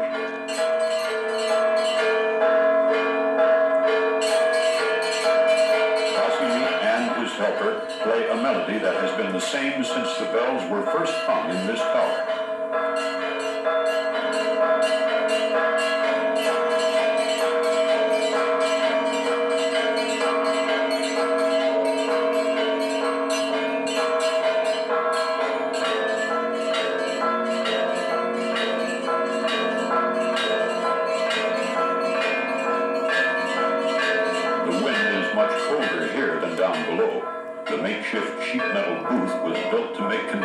more tolerable for the bell ringers. While the bells ring above St. Vladimir's, in the basement, the sacramental breads are being baked.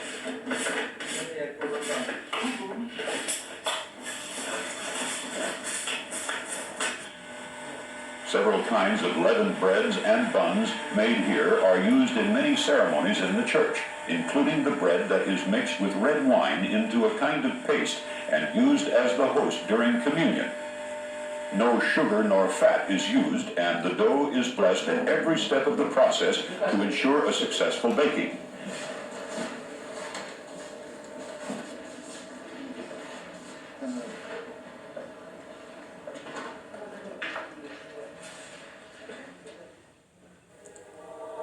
The Orthodox Church adheres strictly to the beliefs, practices, and traditions that have been handed down through long centuries. The Church believes that sacred truths are eternal and need no changes to keep up with modern times. On special occasions such as Christmas, the Metropolitan comes to lead the services personally.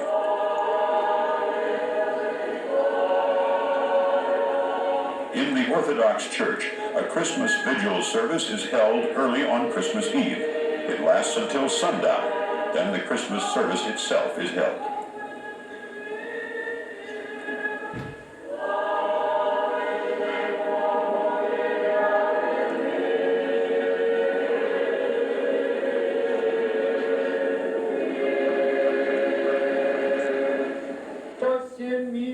The 5 loaves of bread, wine, and oil are blessed in a holdover from the time when the vigil service lasted many hours longer.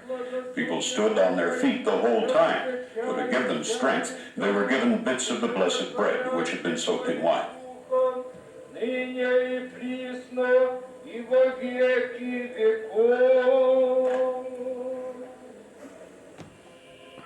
The rules of the Orthodox Church forbid the use of any musical instrument in the church except the human voice. This puts heavy demands on the choir, since it must supply all the music for church services.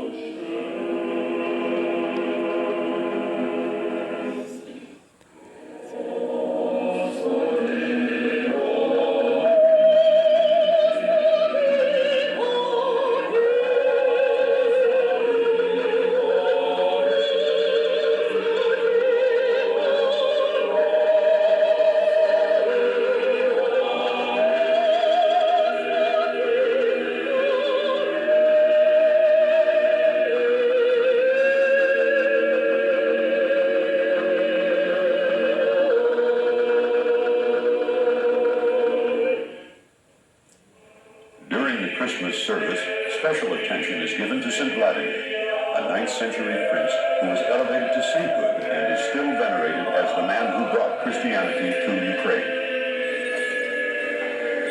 For many years, under the communist rule, religion was suppressed. The more outspoken priests and followers were jailed and exiled. It is a testimony to the depth of the religious feeling in Ukraine that the churches today are just as full as they were before the religious persecution started.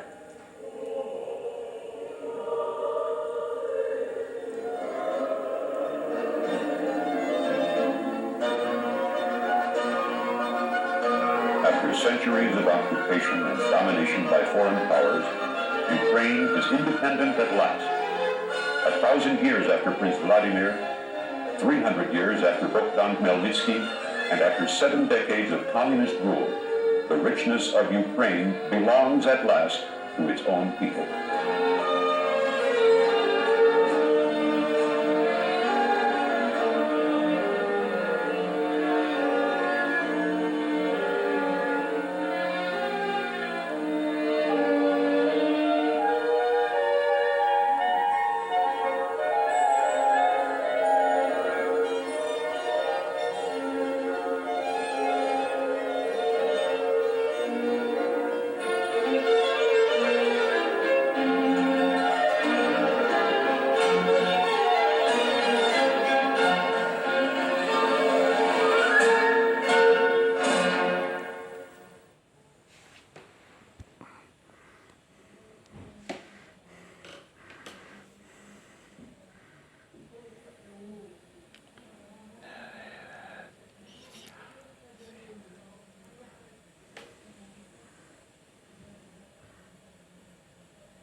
think Lufthansa's standards are high in the air, you should see us on the ground.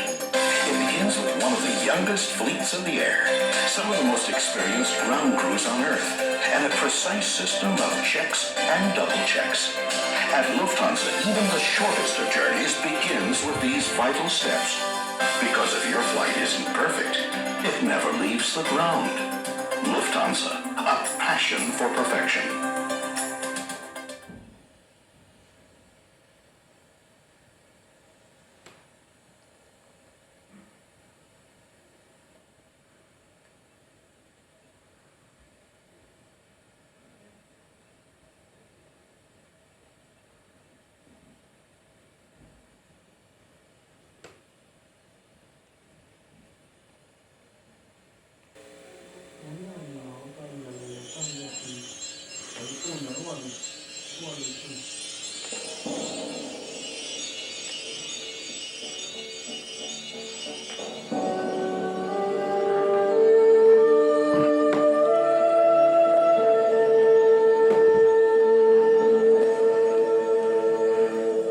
My favorite thing about Norway is the nature.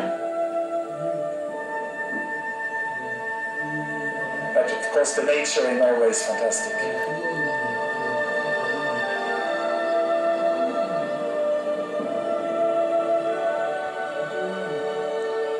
It's a small, tiny little fairy tale country.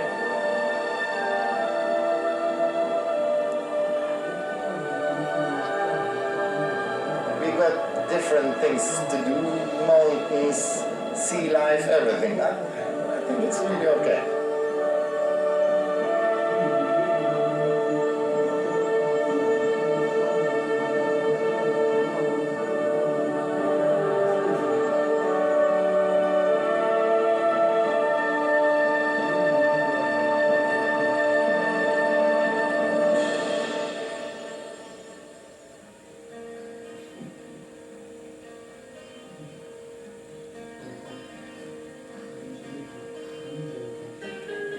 From peaceful, sun-drenched fjords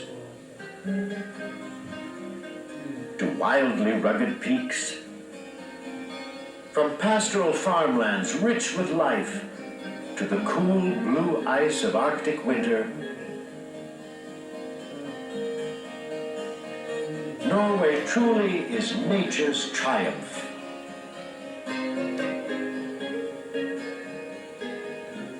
Since ancient times, the land, seas, and skies of Norway have influenced the lifestyles and inspired the culture of the Norwegian people.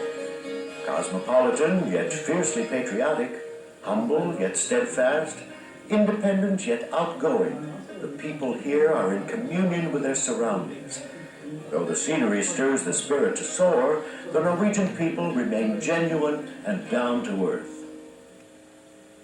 Norway occupies a long, narrow landmass between Sweden and the Norwegian Sea. Its northeastern extremities share borders with Finland and Russia. Stretching more than 1,100 miles, Norway is the longest country in Europe. In fact, residents of the Norwegian capital of Oslo live closer to Paris, Munich, and Budapest than they do to continental Norway's northernmost reaches.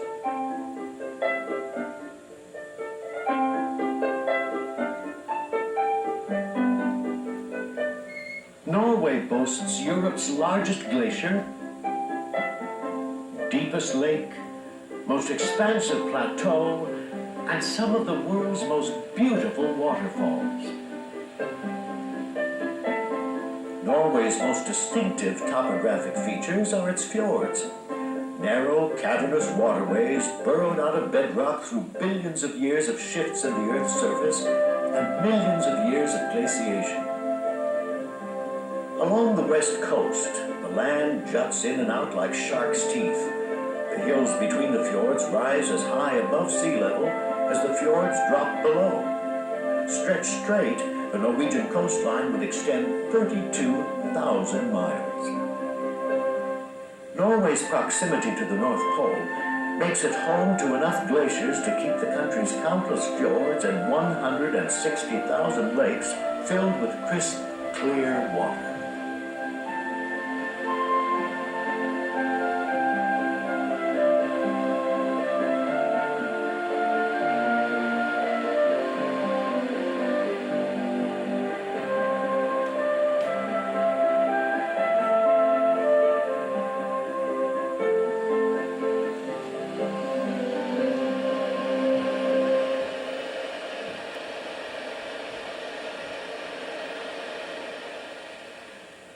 The warm waters of the Gulf Stream, coursing along Norway's west coast, keep the fjords from freezing over.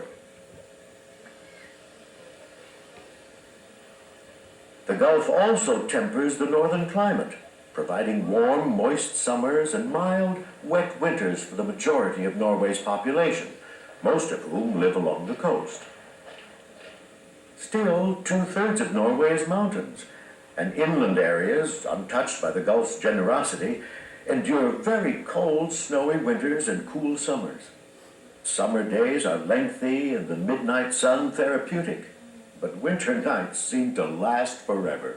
At the beginning, it's very nice. You kind of calm down for the wintertime. You stay inside, you're having a cozy time with your family or whatever in front of the fireplace. You think it's really nice.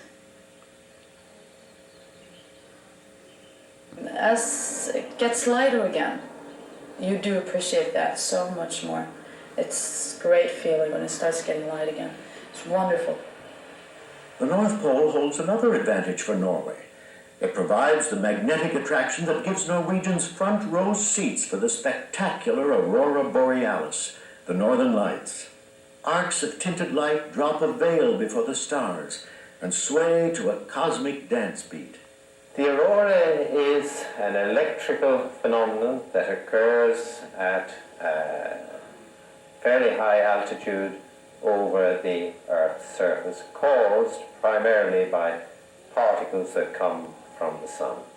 Richard Armstrong of Norway's University of Tromsø, the northernmost university in the world, studies this ethereal light show.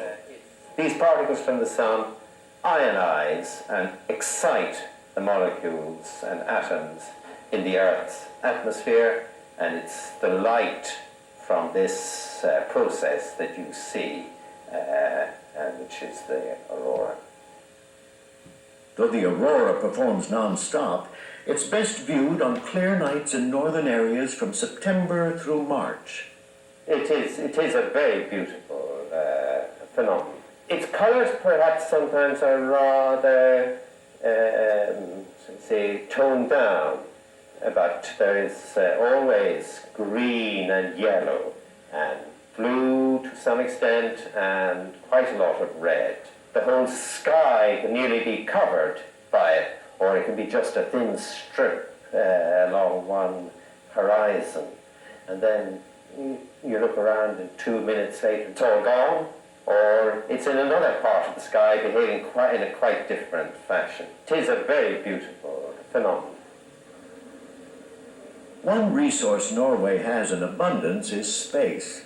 Except for Denmark, which owns the sparsely populated island of Greenland, Norway has more land per person than any other country in Europe. You could walk for days and days, you could walk for weeks without seeing a house, without meeting people.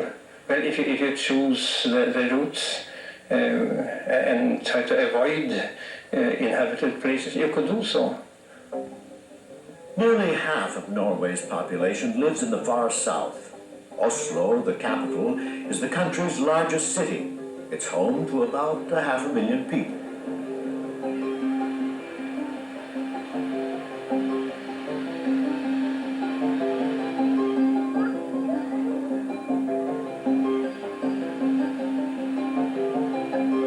Tucked into the elbow of a seawater fjord, Oslo is vast as well.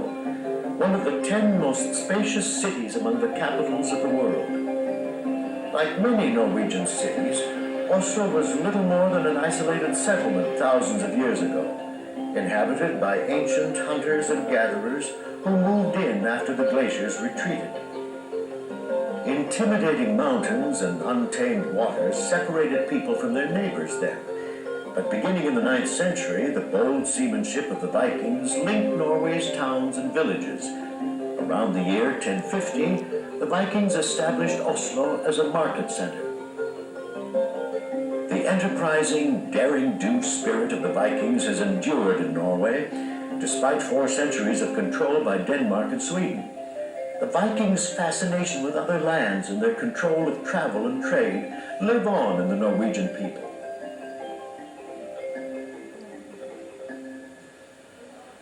Today, Oslo's chief remnant of the Middle Ages is Akershus Fortress. Akershus was built after Oslo became Norway's capital in the 14th century. The city has had its share of misfortune over the years. On several occasions, fire has leveled the city.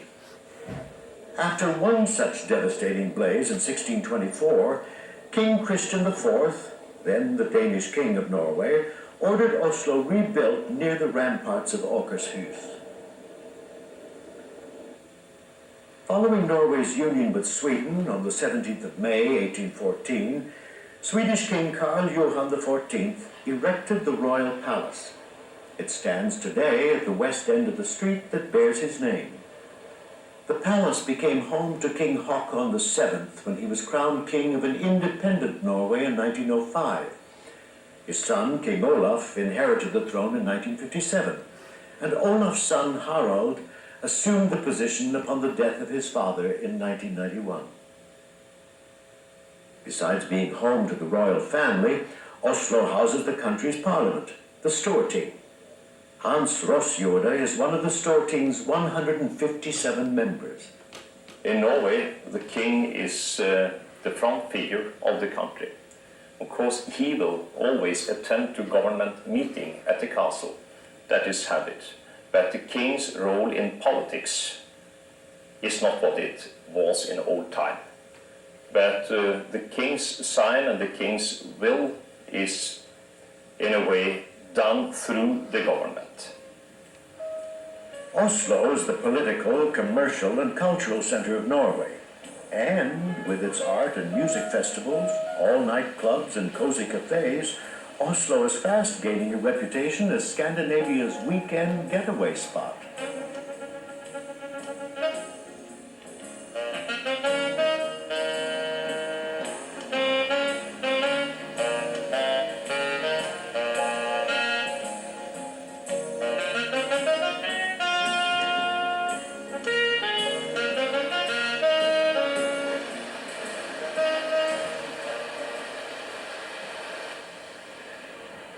Norway is a relatively expensive place because of its remoteness and its steep taxes. While the cost of living here is noteworthy, so is the standard of living, and Norwegians who complain about one rightfully boast about the other. We get a lot of advantages, of course. We have a very good social system, medical system. You won't find many Beverly Hills areas in Norway, but you won't find slum either. The average living standard is very high, I would say. So even if we are grumbling, even if the weather is bad from time to time, I think that most Norwegians would say when it comes to reality, thank heavens, we are living in Norway. Oslo caters to the Norwegian penchant for the outdoors. The city has 343 lakes, 40 islands, and 93 square miles of forest within its city limits. A joint exhibit of the works of both man and nature is Frogner Park, a 75-acre sculpture garden displaying the human condition as portrayed by Gustav Vigeland. Vigeland, who studied briefly under French sculptor Auguste Rodin, is little known outside of Norway. That's because he made a controversial pact with the city of Oslo in 1921. Vigeland vowed to give the city all his present and future works. In return, the city provided Vigeland a place to live, a huge studio, a blacksmith shop, a team of stonecutters, and all the material he needed. Today, Vigeland's studio is a museum, and the work he left the city includes more than 200 compositions in bronze and granite in Frogner Park.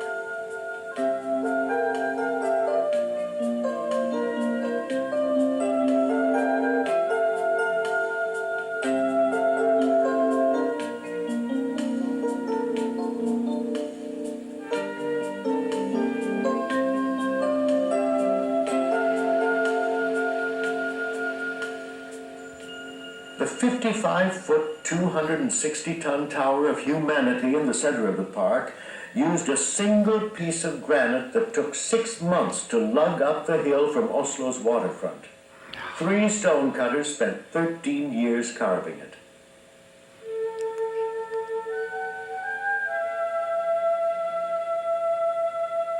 More widely known outside of Norway is artist Edvard Munch, the pioneering expressionist, whose most famous work is The Scream.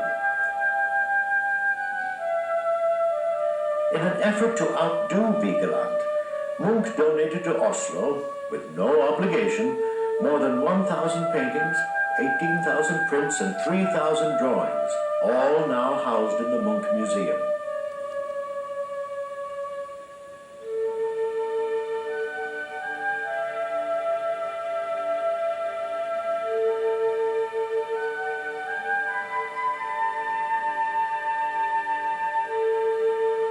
Munch so resented Vigeland's opportunistic deal with the city that he destroyed a bust of himself that he had once commissioned Vigeland to make.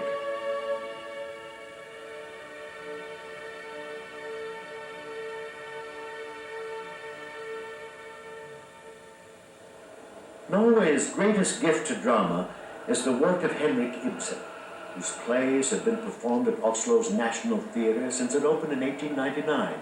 Ibsen's timeless tales of complex individuals struggling against the conformities of society have touched a global chord that transcends cultures.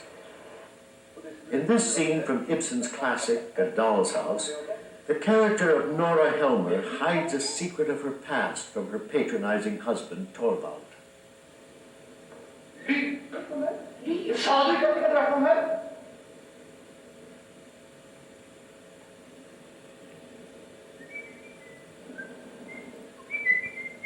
Sangverket må ha rent nebb og knitre med, aldri falske toner.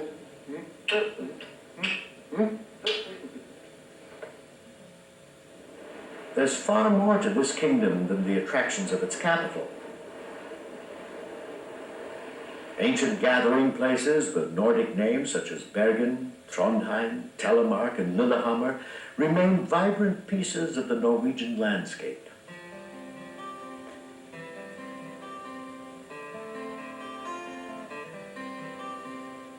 Flourishing between the deep waters of the Punna Fjord and the 7 hills overlooking it, Bergen is the second most populated city in Norway, about half the size of Oslo. Bergen probably was a market site before King Olaf the Peaceful officially founded it in 1070. In fact, Bergen preceded Oslo as the country's crown city. In the 13th century, Bergen became the first capital of a unified Norway and rose to be the cardinal religious center as well. Bergen's heyday began in the 14th century, when commerce brought here by the German Hanseatic League made it one of the busiest cities in Scandinavia. The German merchants of Bergen became so prosperous, however, that the Norwegians moved their capital to Oslo. Not until the 1830s did Oslo's population surpass Bergen. Along with other medieval cities built of wood, Bergen has been ravaged by fire over the years, but signs of the past remain.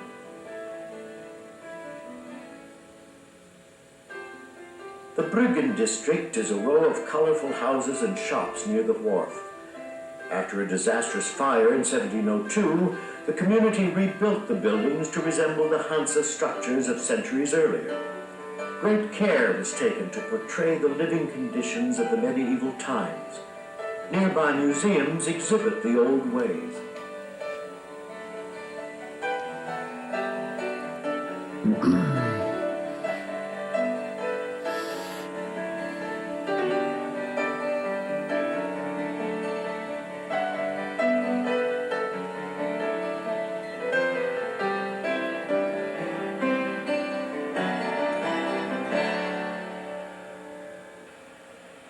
Fantoft Stave Church in a neighboring community, aptly named Paradise, was built in the 12th century more than 100 miles north of Bergen and rebuilt here in 1880. These uniquely Norwegian buildings are towering examples of the spirit of the people who lived here in the Middle Ages. The stave churches rose to what then seemed miraculous heights at the hands of skillful builders who had learned to fashion the country's trees into long Viking boats. They erected these churches by using beams and stacking gables and steep roofs to withstand the heavy snows. Inside, the logs are lovingly painted and engraved. More than 1,000 of these structures existed at one time. Only about 24 remain. Nowhere does the age-old reliance on the sea continue to be more evident to all the senses than at Bergen's famous fish market near the harbor. Seafood of every imaginable ilk is hawked and haggled over by merchants each weekday morning starting at 8 o'clock. Here the scents of flowers, farm produce, and fresh fish compete for the nose's attention. We have fresh fish, salmon. We have two different types of fresh salmon. It's wild salmon and it's cultivated farm salmon. The wild salmon is of course the best.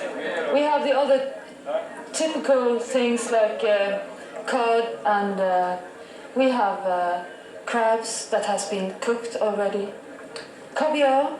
Then we have all these smoked things, smoked mackerel and smoked small herring. That is very, very nice to because it has a very strong taste. And the shrimps, fresh shrimps. Nice, beautiful, beer and fresh shrimps. Yeah. A trip to Bergen must include a visit to nearby Trollhaugen Manor, once the cottage of Bergen's most prominent citizen, Edvard Grieg.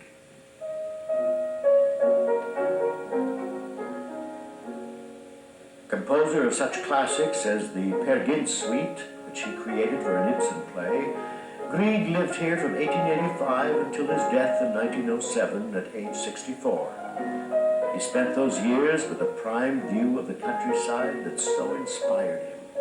Grieg tried to describe the Norwegian landscape in his music. Auden Kaiser is curator of the Grieg Museum. Not only the landscape, maybe even the personality of the Norwegian people.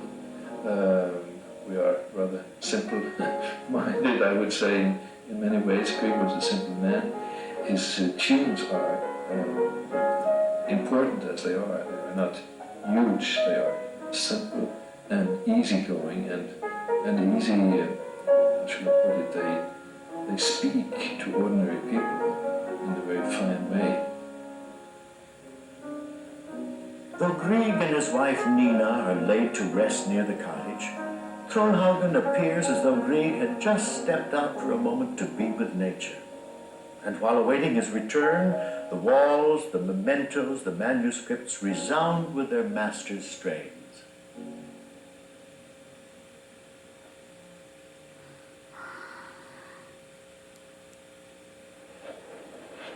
High above Bergen, the funicular railway climbs to Flaum, the most famous of the city's 7 hills. Here are hiking trails and breathtaking vantage points from which to watch the spellbinding city below, the sparkling seas beyond, and the spectacular skies above. The western part of Norway, it's brilliant from a scenic point of view. I don't think you find anything as beautiful in the world as the western fjord district of Norway.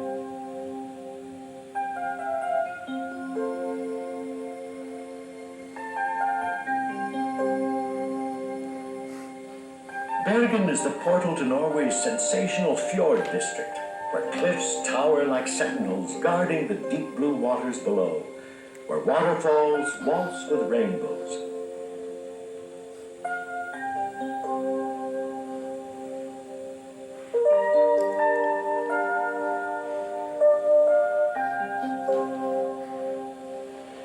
High in the mountains, at the starting points of the fjords, the Norwegian people wisely harness the power of falling water to generate electricity and fuel their factories.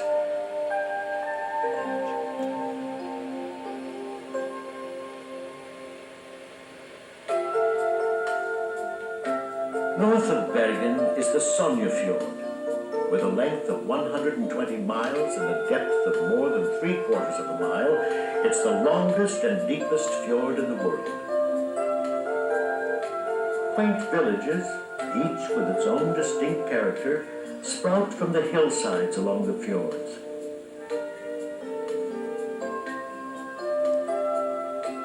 A favorite stop on the Sognefjord is Balestrand. Anchored at a junction with 3 other fjords, Balestrand also is far enough inland to offer excursions to some of Norway's glaciers.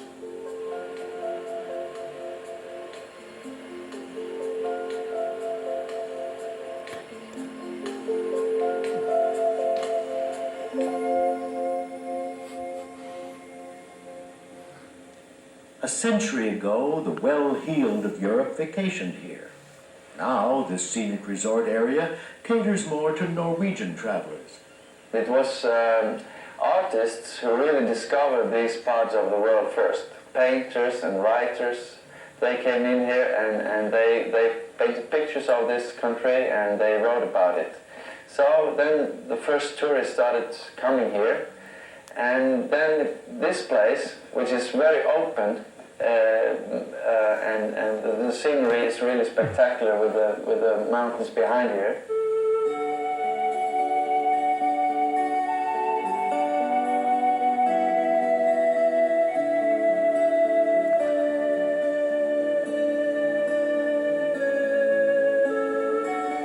The Geiranger Fjord, north of Balestrand, is regarded as one of the country's most beautiful.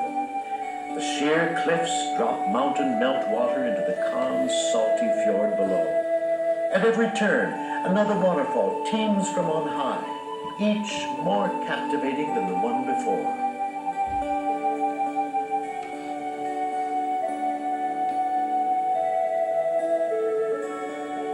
The allure of these cascades is reflected in their romantic names: Seven Sisters, The Wooer, Bridal Veil.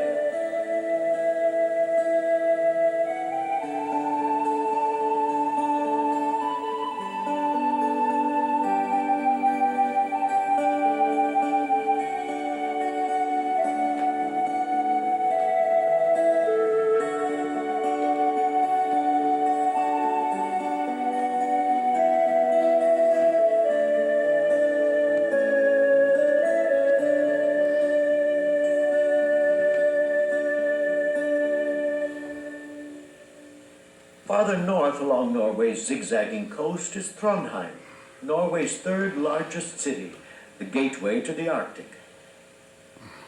Trondheim is the most historic of Norway's ancient cities. On the map 75 years before Bergen was founded, Trondheim flourished as a center of trade and Christian faith long before Bergen and Oslo outgrew it.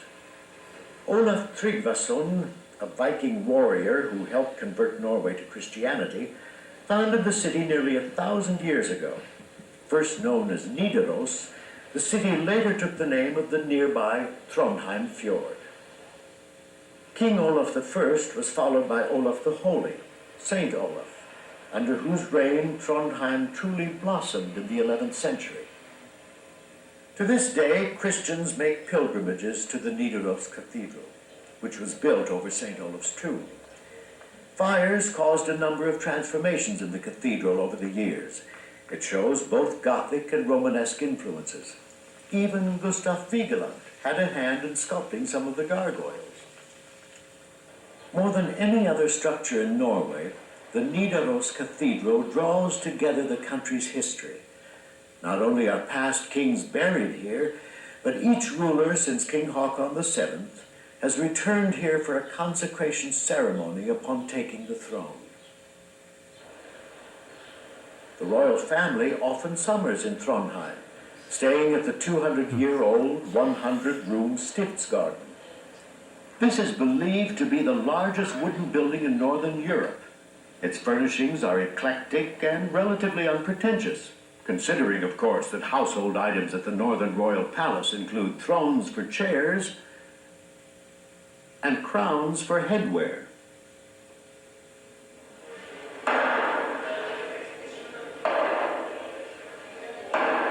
No matter how one slices it, a hankering for fresh fish and seafood consumes people throughout Norway.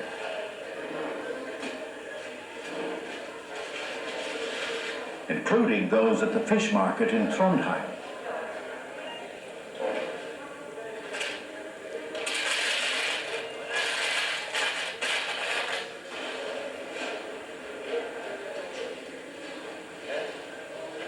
The city of Tromsø covers 2,400 square miles of land, 250 miles above the Arctic Circle. For the 50,000 rugged residents of this remote shipping port, daily living has changed little for generations. However, modern developments such as the discovery of oil and completion of the longest suspension bridge in Scandinavia have made Tromsø something of a boomtown. Floating like an iceberg among the buildings across the Tromsø Bridge, the Arctic Church stands out as a contemporary commemoration of the age-old forces most respected this far north, ice and light. These are the latitudes of long winter nights and endless summer days.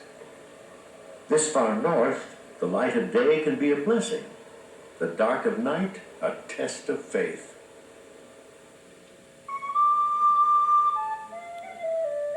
In the city of Bodø, south of Tromsø, the studio of Oscar Bodøgaard, a renowned Norwegian painter, reflects an artist's study of the nature of light. Nei, lyset det har med liv å gjøre. Light is life. If there is no light, there is no life. No life, no colors. The light up here is very special. 1 month out of the year, it's dark in the winter. 1 month, it is all light in the summer.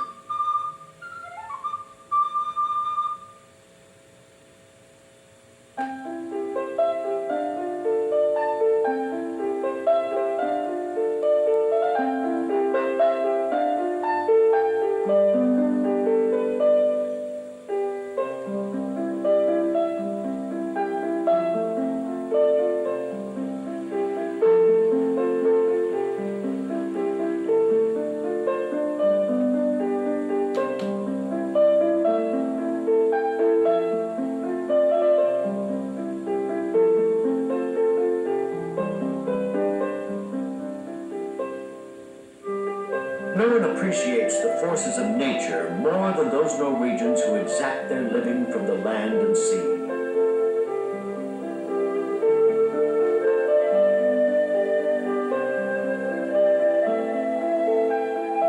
Fishing villages and farms hug the harbors and hillsides, hunching over the fjords.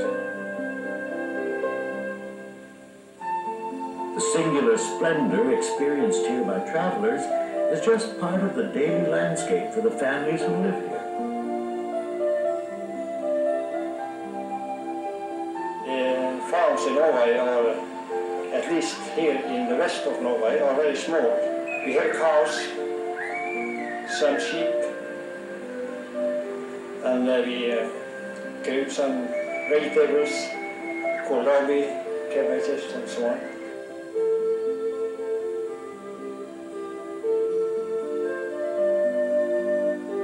Because most of the country is mountainous, farmland accounts for only about 5% of Norway's total area. Cereal crops are mostly imported, and farmers concentrate on growing short-season produce.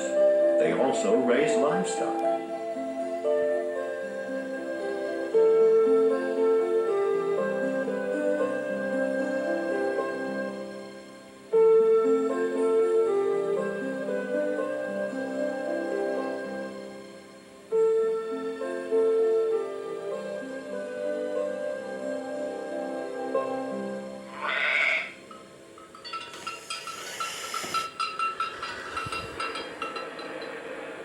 Modes of travel in Norway are as diverse as the country's terrain and tailored to its obstacles.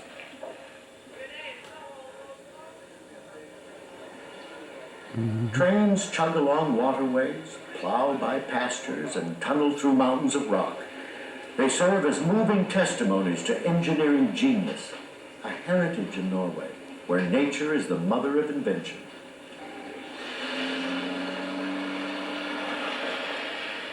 Man's mastery of nature also is evident in Norwegian roadways. Automobiles wind their way over unfordable fjords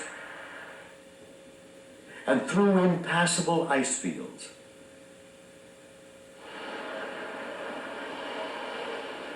Likewise, seagoing vessels of all shapes and sizes wind in and out of the tortuous, steep-sided waterways,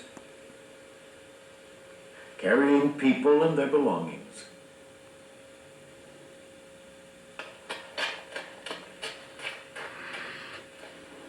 The boy with skis on her feet, you know.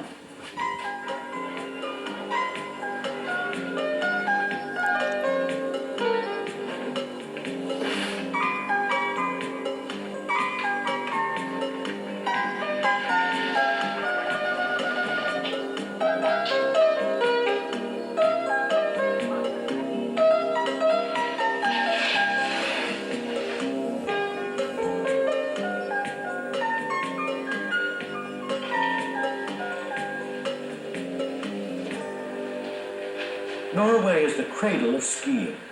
Norwegians have been strapping long, narrow planks to their feet for more than 4,000 years. The evolution of this means of recreation and travel unfolds in detail at the ski museum at the base of the Holmenkollen ski jump. The century-old jump outside of Oslo, the oldest jump in the world, is the site of the 1952 Winter Olympics. It's considered a national symbol of Norway. Olympic skiers continue returning to Norwegian slopes to train and compete, with Lillehammer, about 80 miles north of Oslo, serving as the venue for Olympic downhill competitions in 1994. The downhill approach is also known as alpine skiing, versus the cross-country sport of Nordic skiing. Both methods owe many of their developments to the Norwegians.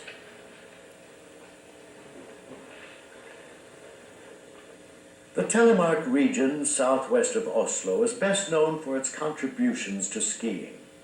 Here, a 19th century tenant farmer by the name of Sondre Norheim led breakthrough advances in ski design and techniques.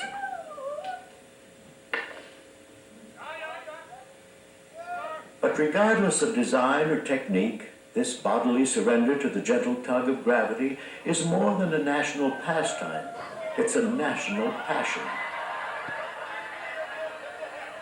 It's the kind of thing where the whole family goes outside. It's not necessarily that like you go out with your friends, it's more like a family thing.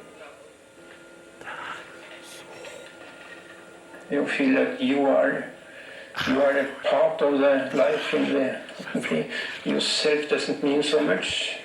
You are out in the huge nature and see the life out there. Even summer skiing is popular. In some spots, such as the Sommer skier slopes on the Jostedals Glacier, the weather actually gets too harsh for winter skiing. Up there today, I think there's a lot of people, and what they do, they go out and go around skiing, but also find some places and sit down and make some food, take some food with them, and have a very nice day there.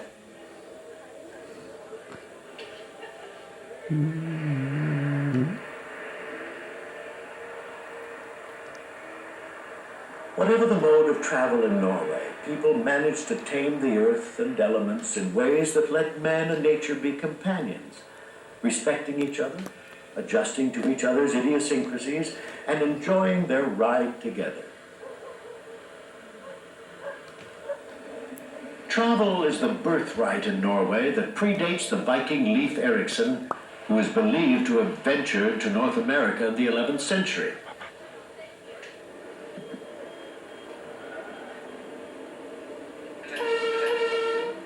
In Oslo, the Maritime Museum celebrates the Norwegian tradition of travel by displaying the craft of boat building.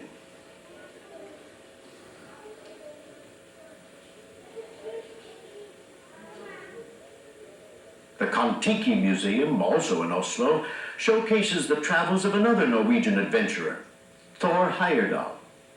Heyerdahl modeled ancient rafts, the Ra-2 and Kon-Tiki, and sailed them to Egypt and Polynesia to test theories of prehistoric migration. Geographic seclusion has instilled a curiosity, a daring, a determination to explore. Signs of this tradition abound. Pup tents dot the Norwegian countryside.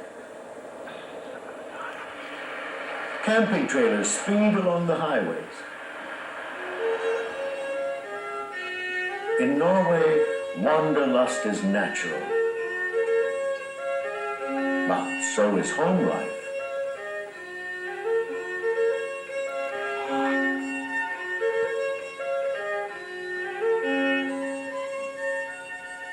Bonding together through the dark and chill and snows of winter, Norwegian families have a long tradition of spending time together, beautifying their homes with rose paintings and woodwork.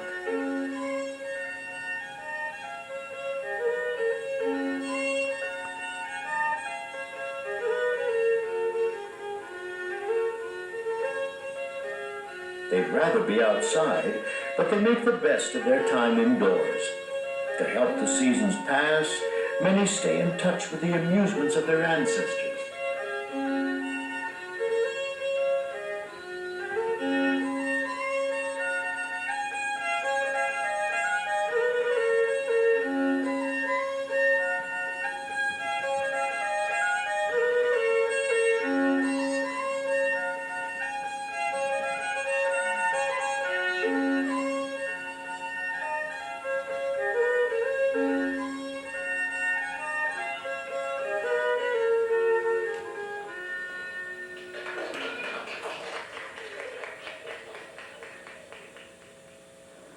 It's a very important concept in Norway, the troll, because if you look at all the folk tales, there is always a troll. Sort of funny little things who is living in the wood and with big nose and I don't know. Oh, I'm like a troll. Oh, it's, well, I don't know what it is. It's a big person with hair, outside hair, and has some mustache and something like that. Storytelling also has a rich history in Norway. Many children's stories involve trolls, long-nosed sprites who live in the mountain mists. And if seen in the light of day, trolls burst into piles of stone, which could explain why Norway has so many mountains. Kari and Ardis Huse, who run a troll museum near Lillehammer, describe the creatures. Well, there are very many stories about trolls, and some of them are rather dramatic. But you know, the trolls, they are not monsters. They are good inside. They are a little dumb, but at the bottom, they're very, very nice people, so the children love them.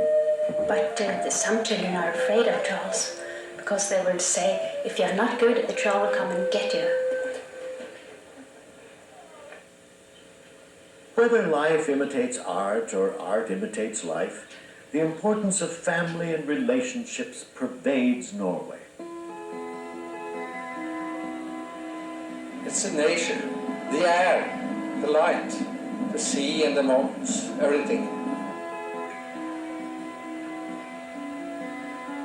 Oh, it's fresh air, it's peaceful, quiet, and we have a good way of living.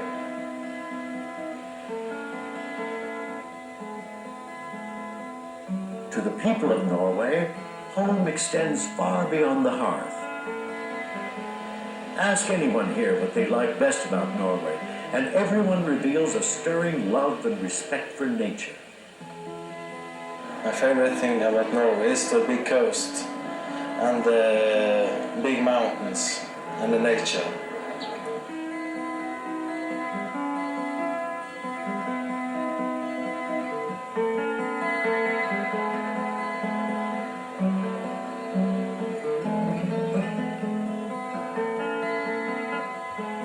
maybe the nature is the most beautiful thing in Norway.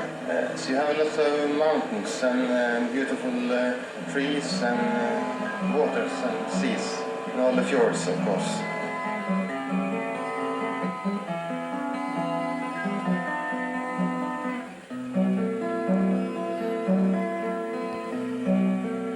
There's no really alternative to being outside, so it's a natural thing to do. I mean, you got the nature, you got the spirit, and you go for it. That's I suppose that's why you stay outside.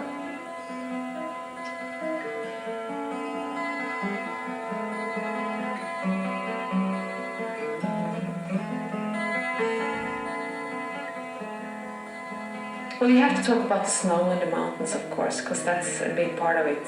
I think I would say it's a very simple country, but it has quality values, and it's the country that I love.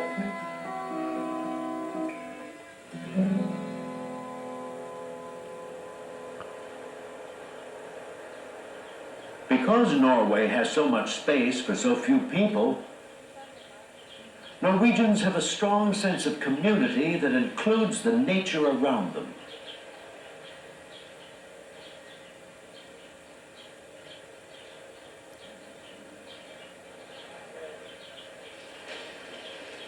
People here know what good living is. As they have for generations, the Norwegian people count their blessings, enjoying them and preserving them while keeping pace with the rest of the world. The people here are proud to share their kingdom and its extraordinary treasures. When you come close to the Norwegians, they are really nice. They will ask you to come home and visit their homes. They will show you the nearest viewpoint from where you can view some of the nicest fjords in the world.